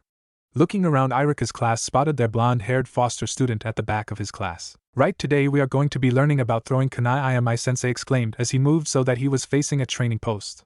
He showed the children how to hold the kunai correctly, and the correct way to throw it, while suggesting that Irika's class help with his class. Naruto threw the kunai at the targets, hitting the bullseye each time. Wrong hand, Uzumaki, Ayami-sensei said after recovering from his shock at seeing a 7-year-old hit all the targets perfectly, and with his left hand too. Frowning, Naruto changed hands and proceeded to miss the targets, which put him about level with some of his civilian peers. Dobe, Sasuke Uchiha said as he threw his kunai at the targets, hitting most of the targets close to and one hitting the bullseye. The girls all cooed while he smirked. Told you, Dobe, you can't beat an Uchiha, especially if you're a no-name orphan, he grunted at Naruto. Naruto, do you want a hand? I don't mind helping you practice, a purple-haired girl asked Amurami Kita from Irika's class. Seeing Naruto nod, she moved so that she was next to him, and started by showing him how to release the kunai. Kunai practice was followed by taijutsu practice. This was split into 2 sections. The first was building up their stamina and speed, while the second was to get them started on their patterns. The children were started on laps. The first to drop out was from Naruto's class, the pineapple-haired Shikamaru Nara, along with the always-eating Choji Akimichi, followed by most of the girls until the only ones left from Naruto's class were Sasuke, Naruto, and the wild-haired dog Love Kiba and his puppy Akamaru, all keeping pace with Irika's class, who were in their 3rd year of the academy. Yumi dropped back so she was running beside Naruto. Slyly she grabbed his hand and pulled him up to her original position, running with Kenta. Kenta turned back to see Yumi with Naruto in hand and tapped the boy running alongside him, turning and running backwards steadily. Kenta decided to introduce himself properly. I'm Kenta Maki and this is Riku Hayashi, he pointed to himself, then the mousy-haired kid running next to him. We're Yumi's friends, stick with us and you'll be fine. Kenta replied cockily. They continued to run in a group. Kiba and Akamaru dropped out after a few more laps, followed by a few of the girls and a few more of the boys from Irika's class. Sasuke, scowling at the group surrounding Naruto, doesn't understand what they see in Adobe. Naruto was starting to lag, found that he was suddenly dragged, found by Kenta and Riku, who had grabbed his hands, pulling him forward with them. Sasuke was winded but still running. He glowered at the damn blonde. How dare he? Tried to prove his worth against an Uchiha. He sped up again, catching Naruto up and pulling him down so that they were both on the ground, heaving for breath. The group were disgruntled when Naruto was forcefully retired but continued running. How dare you take out Sasuke just as he was catching those 3 years. The girls of the class screamed at Naruto. If it weren't for them, you'd probably have been out ages ago. They pointed to the group of kids who had helped Naruto keep pace. Yumi dropped out on the next round with most of the boys and girls that were left, meaning that just Kenta and Riku were remaining. Ready to kick it up a notch? Kenta goaded Riku. You bet, Riku replied, putting on a burst of speed, allowing a cloud of dust to kick up and leave Kenta standing still, shaking his head, and Kenta raced after him. They raced for 4 more laps before Kenta collapsed. Riku jogged back over to his fallen comrade and, stooping down, threw Kenta's arm over his shoulder and supported his weight as they walked back over to the stunned class. You never could keep up with me, but why insist on taking it up a notch? Maybe he does it to push you more than it is to keep up with you. Yeah, he's gaining stamina, but he's pushing you to excel too, Naruto said while Yumi helped Kenta to drink some water. Riku and Yumi looked at Naruto in shock. They'd never thought of it that way before. Jumping up from his stupor, Kenta smiled and, turning to look at his friends, saw their shocked faces. Would I always do this? He said. Come on, it's patterns next, and I'm brilliant at those. He smiled, charging off to where the gathering students were. Riku and Yumi just looked at each, shrugged, and pulled Naruto with them after their friend. They met up with the rest of the class, as Ayame-sensei was instructing the students on the taijutsu pattern that he wanted them to run through. Recognizing it quickly as the first year taijutsu pattern, the quartet began to go through the paces. Naruto slowed his movements down and concentrated on the next move. He stuck his tongue out as he moved, and it wasn't until he heard laughing that he realized everyone was watching him. Finishing his current position, he stopped when he heard their jeers. He can't even get the simple things. What a freak. Dope. The monster can't even get the simple steps right. Most of Naruto's class jeered, while Irika's class stood dumbfounded. There was no way he could have gotten the pattern that badly wrong, especially on his own. Naruto flinched at every comment made. His head bowed in embarrassment. Making his way to the classroom with the rest of the class, the jeers and whispers still making appearances. Moving to his seat, he kept his head bowed as they awaited the final bell of the day. As the classroom emptied of both teacher and students, a figure emerged from the shadows. Releasing the jutsu, Irika moved to the window and looked out at Naruto as he sat on the swing hanging from the tree in the grounds. So that's what happens to him. I just hope my class realized that he's treated unfairly too, he thought, seeing Naruto staring up at him from the swing, before Naruto moved to take Lady Sarutobi's and the honorable grandson's hands and left the premises. He knew I was there the entire time. I'll have to take more of an interest in Naruto's study, I think, he concluded. The next day, Irika's class were getting anxious. Naruto still had yet to make an appearance in their classroom. After the events yesterday, they realized that Naruto was treated so poorly by his class. Irika too was getting worried. It was strange for Naruto not to be chucked out of his class. A student's hand shot up in the air. Sensei, shouldn't Naruto be here by now? She asked, causing the rest of the class to murmur in agreement. Couldn't one of us go check? Kenta asked. 5 more minutes, Irika replied, looking at Naruto's empty seat worriedly. Walking along the corridor, Irika looked through the doorways, hoping to catch a glimpse of familiar blonde hair. Stopping at classroom 5A, he turned, seeing Ayame-sensei sat at his desk. He looked in the room and found no Naruto, but a rather sleepy-looking child and a wild-haired child with red clan markings on his cheeks still sat at their desks. Looking back round at Ayame-sensei, Irika scratched the scar running across his nose nervously. Sensei, where's Naruto today? He hasn't been sent to my room yet? I haven't seen Naruto all day, Ayame smiled. Pulling his head back round the door frame, Irika moved away from the classroom, continuing his search. Sensei, a voice called.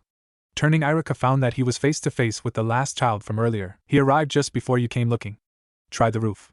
He suggested, trying towards the playground, obviously to enjoy what was left of his break time. Turning to the entrance to the roof, he made his way up the stairwell. Opening the door, he saw his wayward student, sat with his feet dangling over the edge and his body tucked safely behind the railing. Sighing in relief, Irika rushed over to him. Naruto. What are you doing up here? I was getting worried when you didn't enter the classroom. Irika stated. Sorry, Sensei. I've just been running a bit late today is all.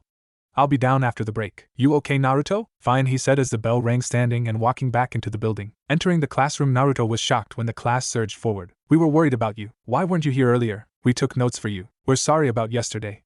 Your class treat you really badly. We were shocked and appalled. If you need any help, we're here. I think they like you, Naruto, Irika whispered as he walked in behind Naruto. Take your seats, everyone. He's here now. We're all happy he's here. We've got to study now. Moving to his seat, he sat down only to have several papers passed to him. Skimming through them, he placed them into his desk. Turning to the person he was sharing the desk with, she smiled. You don't have to hide in here, Naruto. Just relax. They won't do anything to you, Kenta. Yuemi and Riku won't tolerate it. You've got some great friends there, Naruto, she said before turning back to the board and taking down the notes displayed. A rabbit-masked ANBU stood in the tree line watching the cat-masked ANBU and the young blonde who were training in the clearing. He watched as the child gracefully danced around him and landed very cat-like on the ground before turning his stunning blue eyes to stare through the rabbit's mask. Jumping a little in fright at the intensity of the blue eyes, the rabbit-masked ANBU was shocked when the 5-year-old appeared in front of him. That's just a young recruit, Naruto, relaxed Cat stated. He's an Uchiha. Right, the genius. Itachi Uchiha. It's his eyes. Uchihas all have the same eyes, Naruto stated. Hey rabbit, remembering the past again? Naruto called as he approached the Umbu captain. Hair, he automatically corrected. You okay? You don't normally watch Cat train. Naruto queried. It's not Cat I'm watching, Naruto. It's you. I recognize the genius and I want to make sure you don't end up like the rest of us geniuses. Unlike you, Hair, only a very few people see Naruto as a genius. He lets them see what they want, and that's normally an idiot. Cat stated, walking over to the pair. Go get ready then, Naruto. Making sure Naruto was out of hearing range, Cat continued. He enjoys spending time with you, Itachi. He has great fun with you, but he knows when something's bothering you. Train him. I'll watch this time. Besides, it'll be nice to see a battle of genius.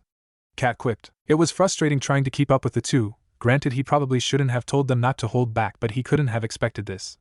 Who would have thought an academy student could match up with an Umbu? Naruto was so quick and seemed to be making up strategies on the fly to compensate for his lack of experience. He didn't expect Naruto to suddenly freeze though, or for Itachi to worriedly pull his mask away from his face and turn to him with Sharingan spinning. Running over to Naruto, he realized what had happened. Naruto had looked into Itachi's eyes and got stuck in a genjutsu.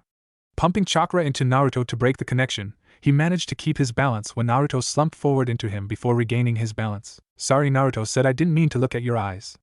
It was my mistake, I apologize. He said worriedly. Are you okay? I should be the one apologizing, Naruto, not you, Itachi stated. I fear I may have gone too far. He started to turn away. Itachi, I'm fine. It was an accident. Please don't go all Uchiha on me, please, Naruto begged. Naruto, he's an Uchiha, it's what they do, Cat laughed, turning to the Umbu captain. Shaking his head, a smirk appeared on Itachi's face before he covered it by pulling his mask down. Fine, he replied as he was swarmed by a very energetic Naruto. Nami enjoyed lying on the Hokage either on his hat or on his shoulders. He was warm and tended to forget the cat was there most of the time, as did the other ninja when they were addressing him. Nami was almost completely hidden by the curtain that fell from the hat apart from the occasional twitching of the tail. Eyes snapping open, Nami's head spun round so that it was facing the window, ears perked. Something bad had happened. Ibiki Marino was walking down the hallways of the Hokage building, an urgent scroll in hand. He was walking because someone like the head of Umbu interrogation and torture did not run and needed to remain dignified at all times. Okay, it was slightly fast walking, but it was important, valuable information which had come with the price of many lives, one of which had just made it back to the village to hand in the scroll before succumbing to his injuries. Walking past the Hokage's secretary, third new one this month, he noted, who attempted to splutter a command at him which was shot down by his "don't mess with me" look thrown over his shoulder and into the Hokage's office. Sir, you're not going to like this, Ibiki said when he was in the third's office. The third looked up grim-faced as the door to his office closed behind Ibiki. Walking down the corridor of the academy, Ibiki was searching for a classroom. Annoyingly, he hadn't found it yet. Walking past yet another door in his rush, he realized he had just passed the room he was searching for. Yanking open the door, he was met by a disgruntled Irika who he'd interrupted mid-flow. Stepping in, he scanned the room, knowing that the person he was looking for was normally in this class. He scanned the class briefly before turning to Irika. Where's Naruto? He's not here yet, is everything alright? Irika inquired. Ibiki shook his head. Well, where is he then? Down the hall on the right. Ibiki, why do you need to find Naruto so badly? Sighing, he placed his hand on the bridge of his nose and rubbed. To be the bearer of bad news, he replied, turning and walking out the door. Sitting in the middle of the classroom surrounded by his yearmates, Naruto suddenly perked up, ramrod straight head turned to the window, pen dangling from his hand, the notes he had been taking forgotten. His eyes held a vacant but worried expression. He knew something was wrong, that something had happened. He'd had a bad feeling for a while now. Across the room from his slumped seat, Shikamaru noticed Naruto's current state. Recognizing it as when a cat knew something was up, he looked out the window wondering what it was. Suddenly the door burst open to reveal a large imposing ninja with scars covering his face. A black bandana covered the top of his head. He was dressed in gray ninja garb with a black trench coat on top. He scanned the room quickly, sliding past the still shocked teacher, made his way up the stairs and stopped a few feet in front of Naruto. The entire class attention swiveled to Naruto and the bear of the man in front of him. No one dared breathe a word, so imposing was the figure. Naruto had watched as Ibiki entered the classroom. He didn't want to know why the head of ANBU was here, but he knew something bad happened. He watched as Ibiki made his way up the stairs and stopped a few feet in front of him. He looked up, searching his face for the answer he didn't want to know. Bending to one knee, Ibiki was no level with Naruto. He masked his face better than anyone and knew Naruto wouldn't find the answers there. Naruto, I'm very sorry to have to tell you this. He began, seeing the boy's eyes begin to water. He reached into his back pouch and pulled out a slightly battered but familiar cat mask. Naruto began to shake his head vigorously, not wanting to believe what he was being told. Ibiki handed Naruto the mask, waiting for the reaction he was sure would be coming. No. No. No, this can't be happening. No, no, no, please no, Naruto cried, tears falling down his face as he held the mask delicately in his hands. Naruto, he wanted you to have that mask, Ibiki stated, watching as the boy fell apart in the classroom. Nuh! He screamed, his face turning to Ibiki, tears still flowing down his cheeks. Ibiki engulfed the boy in his arms, hoping to quell the boy's tears. He picked the broken child up and proceeded to leave the classroom. Sensei, what happened? Why was that man here? Why did Naruto react like that? Someone important to him died, Shikamaru answered, figuring it out when the mask had been revealed. He was being told someone important in his life is gone, and he reacted like that because he's angry and sad and doesn't want to believe it. How would you react if one of your loved ones died? He stated, turning back to the window. Iruka heard Naruto's anguished cry along with the rest of his class. Turning to the door, he watched as Ibiki carried a wailing Naruto past. He caught a glimpse of white in Naruto's hand, and when he looked up to Ibiki, he received a nod of confirmation before the figure disappeared from the doorway. He sagged into his seat, shock evident on his face. The class who had been worried before were even more so now after seeing Naruto in that state. Who wouldn't be? Before they could utter a sound, Iruka looked at them, his face solemn. Kenta ran and closed the door. What is it, sensei? He voiced the question the entire class wanted answered. Naruto just lost a very important person in his life. He'll be hurting for a while and probably will not be around a lot, so we give him space and show him we're there if he needs us, right? The girl who normally shared a desk with Naruto stated. Iruka just nodded. Ibiki walked to the front of the academy with the still wailing Naruto in his arms. He joined the group of 4A and B waiting there. Nodding to them, they teleported away.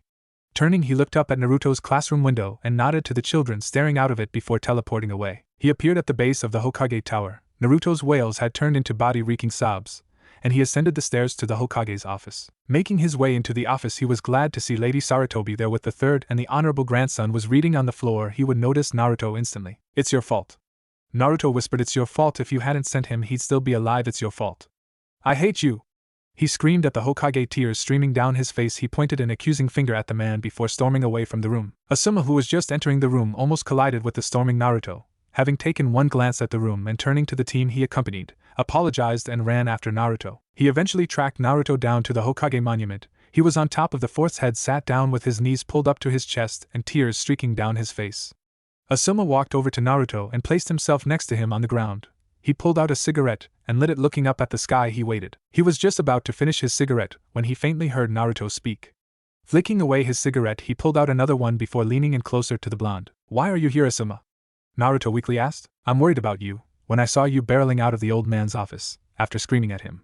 You're not normally like that. What's got you in such a state? He questioned. He got his answer when Naruto pulled away from his legs and allowed the cat mask he had been cradling to show. Quickly figuring out what had happened, the older ninja didn't know what to do. Placing his newly lit cigarette in his mouth and picking up the mask, he scooped Naruto up in his arms and held him both, looking out at the village. Leaning back against the strong body behind him, Naruto mustered enough courage to start talking. The old man shouldn't have sent him away. If he hadn't, he'd still be here. He wouldn't have asked Cat to go if he didn't think someone else could do better. It's his job, Naruto. He has to send people out. Did you ever think how hard it is for him having to send people out knowing that some of them won't make back to the village? Sending your friends and family and loved ones out on mission and just hoping they'll come back. Could you do that? No, I wouldn't want to lose them, Naruto confided. But Cat's gone, Asuma. He turned so that he was facing Asuma. He tried to hold back the tears without prevail, causing Asuma to pull him into a comforting hug. Why did he leave? Naruto asked. He didn't mean to, Naruto. But a shinobi's job is dangerous. There's always the chance that you may not come back. So why do it? Why become a shinobi if there's a chance that you'll leave your loved ones behind? Naruto cried as he fought back tears. Because they want to protect their precious ones. Because being a shinobi means protecting the village. Do you remember what you said to me about the king? Asuma whispered into Naruto's ear. That the king isn't either the daimyo or the Hokage. It's the children who will grow up to bear Konoha upon their shoulders. Naruto whispered. Shinobi give their lives so that the next generation can grow and pass on the hopes and dreams to the next generation to make a better, strong Konoha. The will of fire, Naruto said with tears brimming in his eyes. Asuma made his way to the Hokage tower just as the sky was turning an amazing hue of pink and orange, carrying a worn-out Naruto back to the old man. Making his way up the stairs, he decided against taking Naruto back to the old man. He was still too raw and angry at him, he continued walking past the office to the part of the tower where the Hokage residence was situated. Cutting through the kitchen, he made his way past Sayuri. She was helping Konohamaru prepare dinner. He just made it into the living room and laid Naruto down when he felt a shadow over his shoulder. Turning his head, he saw the old man teetering in the doorway. Tucking a blanket around Naruto, he turned to face the man. "He's not happy with you, old man," he stated. "It was meant to be a simple mission." Well, simple for an Umbu mission anyway, and in typical fashion it went bad. How do you explain that to a boy who doesn't quite understand the concept of life and death? He knows you're the reason Cat got sent on that mission. He automatically blames you.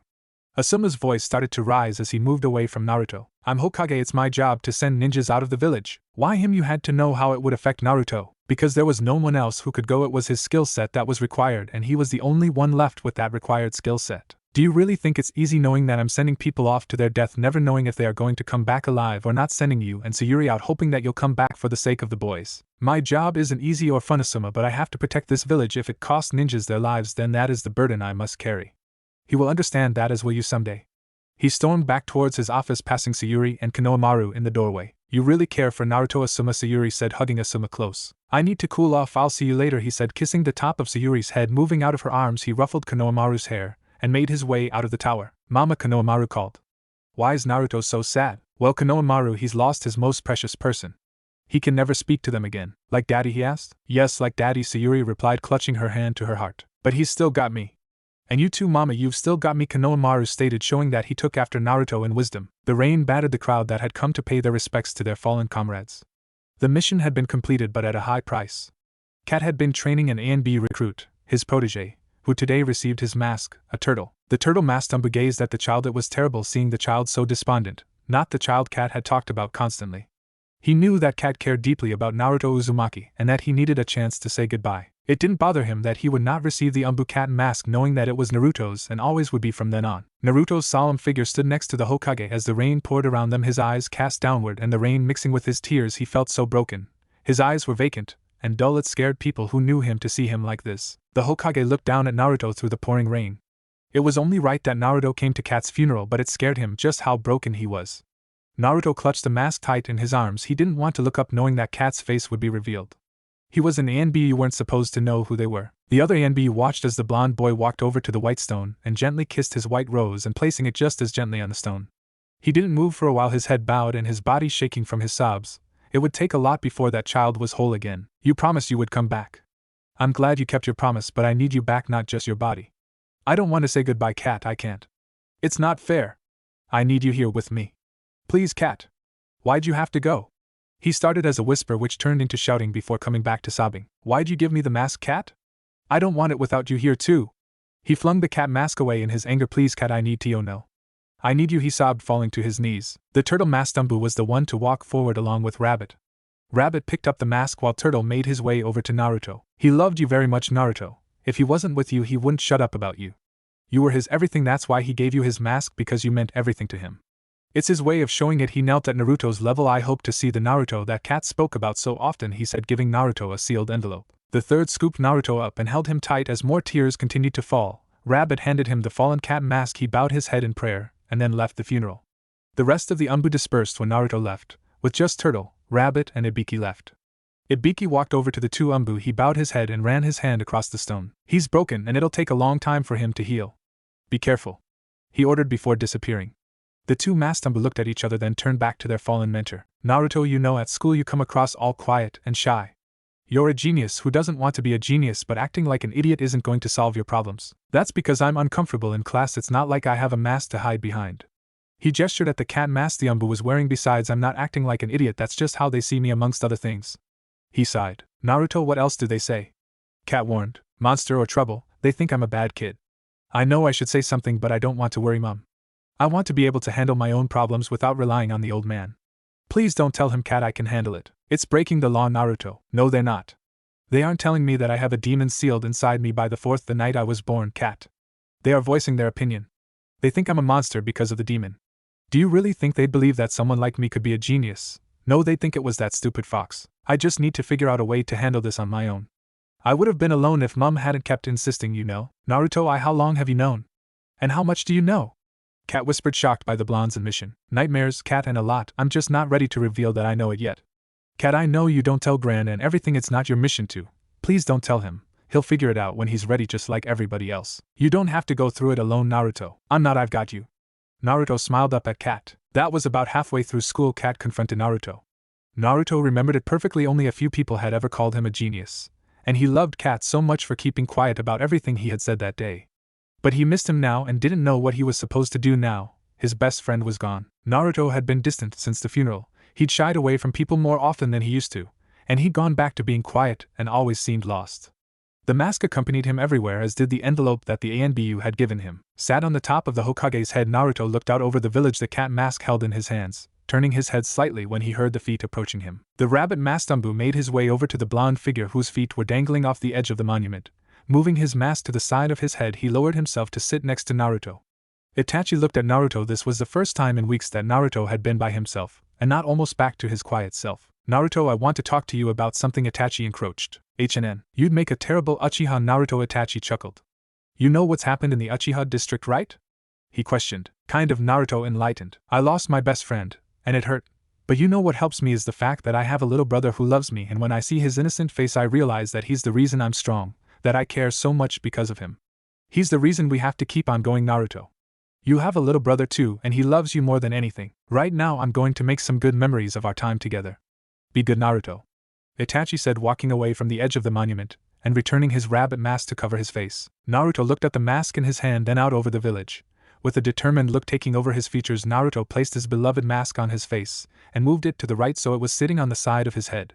Standing up, he brushed his clothes down, then threw himself off the top of the monument. The wind whistling through his hair and the sensation of flying was amazing. He angled his body so that he could land properly.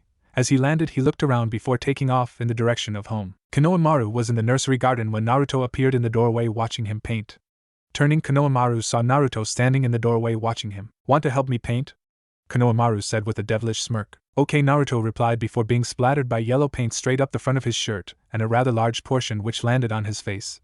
That was flung at him by his little brother, who then turned tail and ran giggling in glee. Grabbing the blue paint, Naruto ran after him, flinging paint with greater accuracy at him. Naruto saw Itachi as he walked down the street. If he remembered correctly, he just had a meeting with the Hokage and the elders. Running to catch up to the solemn figure, just as he reached the lone figure, he found himself face to face with the spinning eyes of the Sharingan. Itachi, realizing that it was Naruto who had run up to him, and that in his conflicted state he had activated his Sharingan. Widening his eyes, he dissolved his Sharingan, and kneeled down to Naruto's level and grabbed him by the shoulders. He shook Naruto roughly until his eyes focused on him. Don't do anything stupid, Itachi, Naruto whispered, eyes watering as he realized that something bad was going to happen. It's too late for that, Itachi thought before knocking Naruto out. Catching the falling boy, he placed him over his shoulder and teleported to the Hokage tower. The third was facing out the window when Asuma came in carrying an unconscious Naruto. Turning around, he was shocked when he saw Naruto. What happened to Naruto? The third feigned shock, having an idea as to what had happened. I found him outside the tower. Lucky I was in the area, I suppose. There's no external bruising, not that I'd know if he'd been hurt with his advanced healing ability. Asuma summarized. Send for Dr. Yori Takumi just to check. Have him go to the family rooms in the tower and take Naruto there too. Sayuri and Konohamaru should already be there, I believe. The third said, dismissing his son. Turning back to the window, the third frowned in thought. Itachi, what did you do to Naruto? Something terrible is about to happen.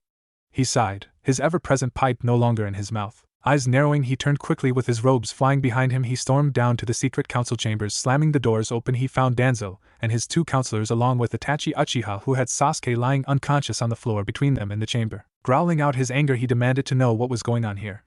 Nami slyly opened one eye from his perch on the Hokage's hat. Calm down, Hiruzen. We've just settled the Uchiha problem for you. Danzo smirked triumphantly. Here before you are the last two surviving members of the Uchiha clan, Hamura Midokado stated, pointing towards the two boys. Even if there was supposed to be only one. Koharu Yutane stated in anger. One boy is not worth more than the village. I wanted a peace solution to this matter, not a massacre. He shouted, realizing that they had gone behind his back as leader of the village. Lord Hokage, it was the only way. They would not have listened to reason. They were too far gone in their plan and hatred towards you and the village. It was the only way to assure the safety of the village. Please, Lord Hokage, I beg you, keep Sasuke safe as you do with your own family. Please, he doesn't need to know of the plot, just please keep him safe.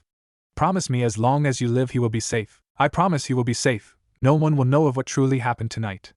The third promised. And you, Danzo, are not to harm Sasuke in any way, or I will reveal everything I know about Konoha and its secrets to enemy countries. Is that understood? He threatened the elder war veteran. Fine, Danzo muttered darkly. But what do you expect to tell the village?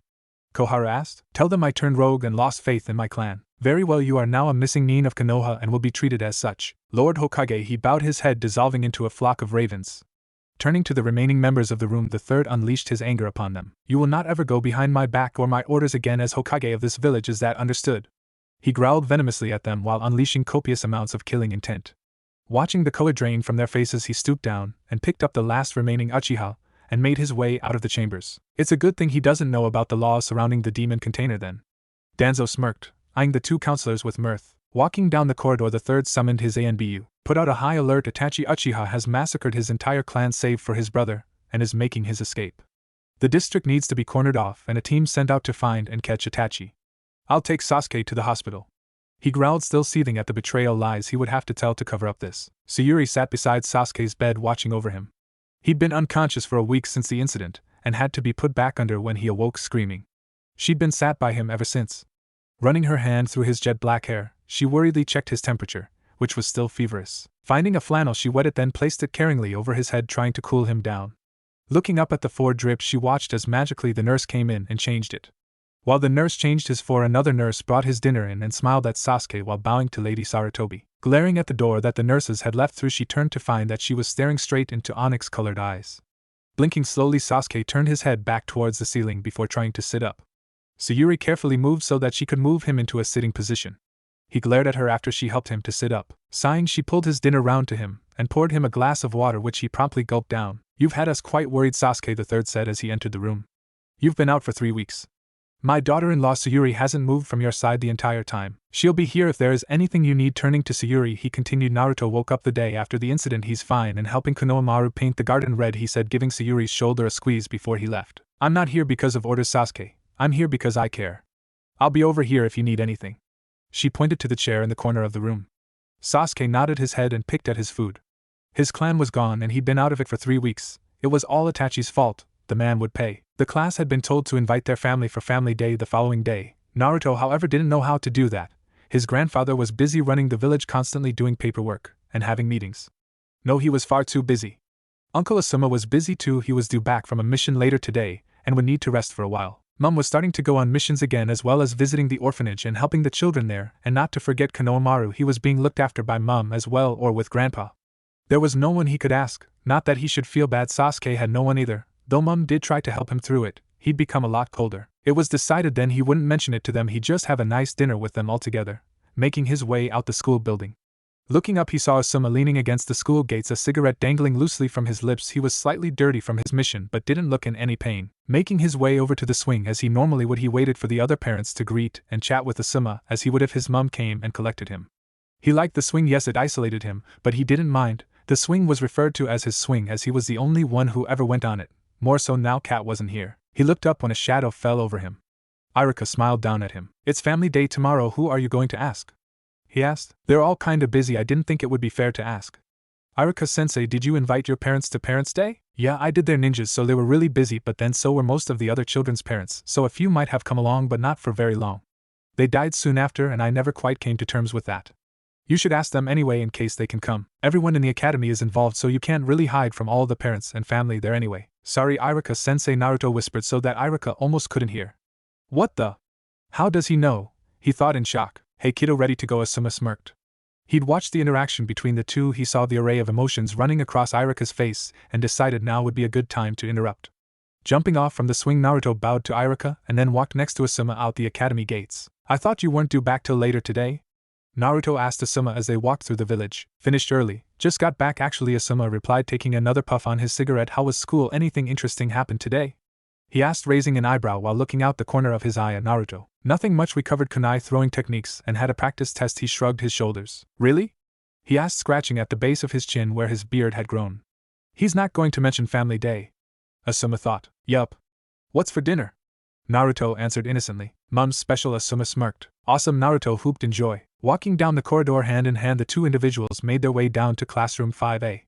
Knocking on the door before entering, the two figures came into the classroom to find many bewildered faces staring at them. Iruka-sensei turned to the two figures stood in his doorway, scratching the scar across his nose nervously. Mama, I don't think he's here?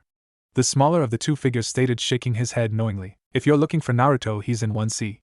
Iruka mentioned. Thank you, sensei. Sorry for the interruption. The taller figure bowed before closing the door behind them. Sasuke sat next to his blonde-headed idiot, nudged the boy venomously, hoping to cause the idiot to cry out. When nothing came, he looked towards him, to see him shaking his head and continuing his note-taking. Naruto snapped back to his senses when he felt the elbow make connection with his ribs. Shaking his head to clear it, he continued making notes.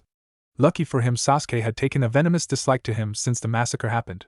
It was strange. He used to be a rival of some sorts, and now Sasuke had to beat him, whether in class or physically. I wonder if this is because I met his brother before the massacre happened, Naruto thought as he copied from the board. The classroom door opened to reveal Konohamaru and Sayuri Sarutobi. Sorry we're late. We went to the wrong classroom, Sayuri said, blushing in embarrassment. Konohamaru ran up the stairs and jumped into Naruto's lap, instantly showing that he was Naruto's visitor for Family Day. However, following Konohamaru up the stairs, Sayuri sat down next to Sasuke, shocking almost everyone in the room. I didn't want to leave you alone, Sasuke. I wanted to make sure that you were okay with being back at school now, Sayuri whispered to Sasuke.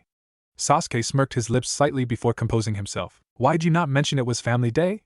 Konohamaru asked. I didn't want to be a burden, besides I thought everyone was busy, Naruto replied, sheepishly rubbing the back of his head.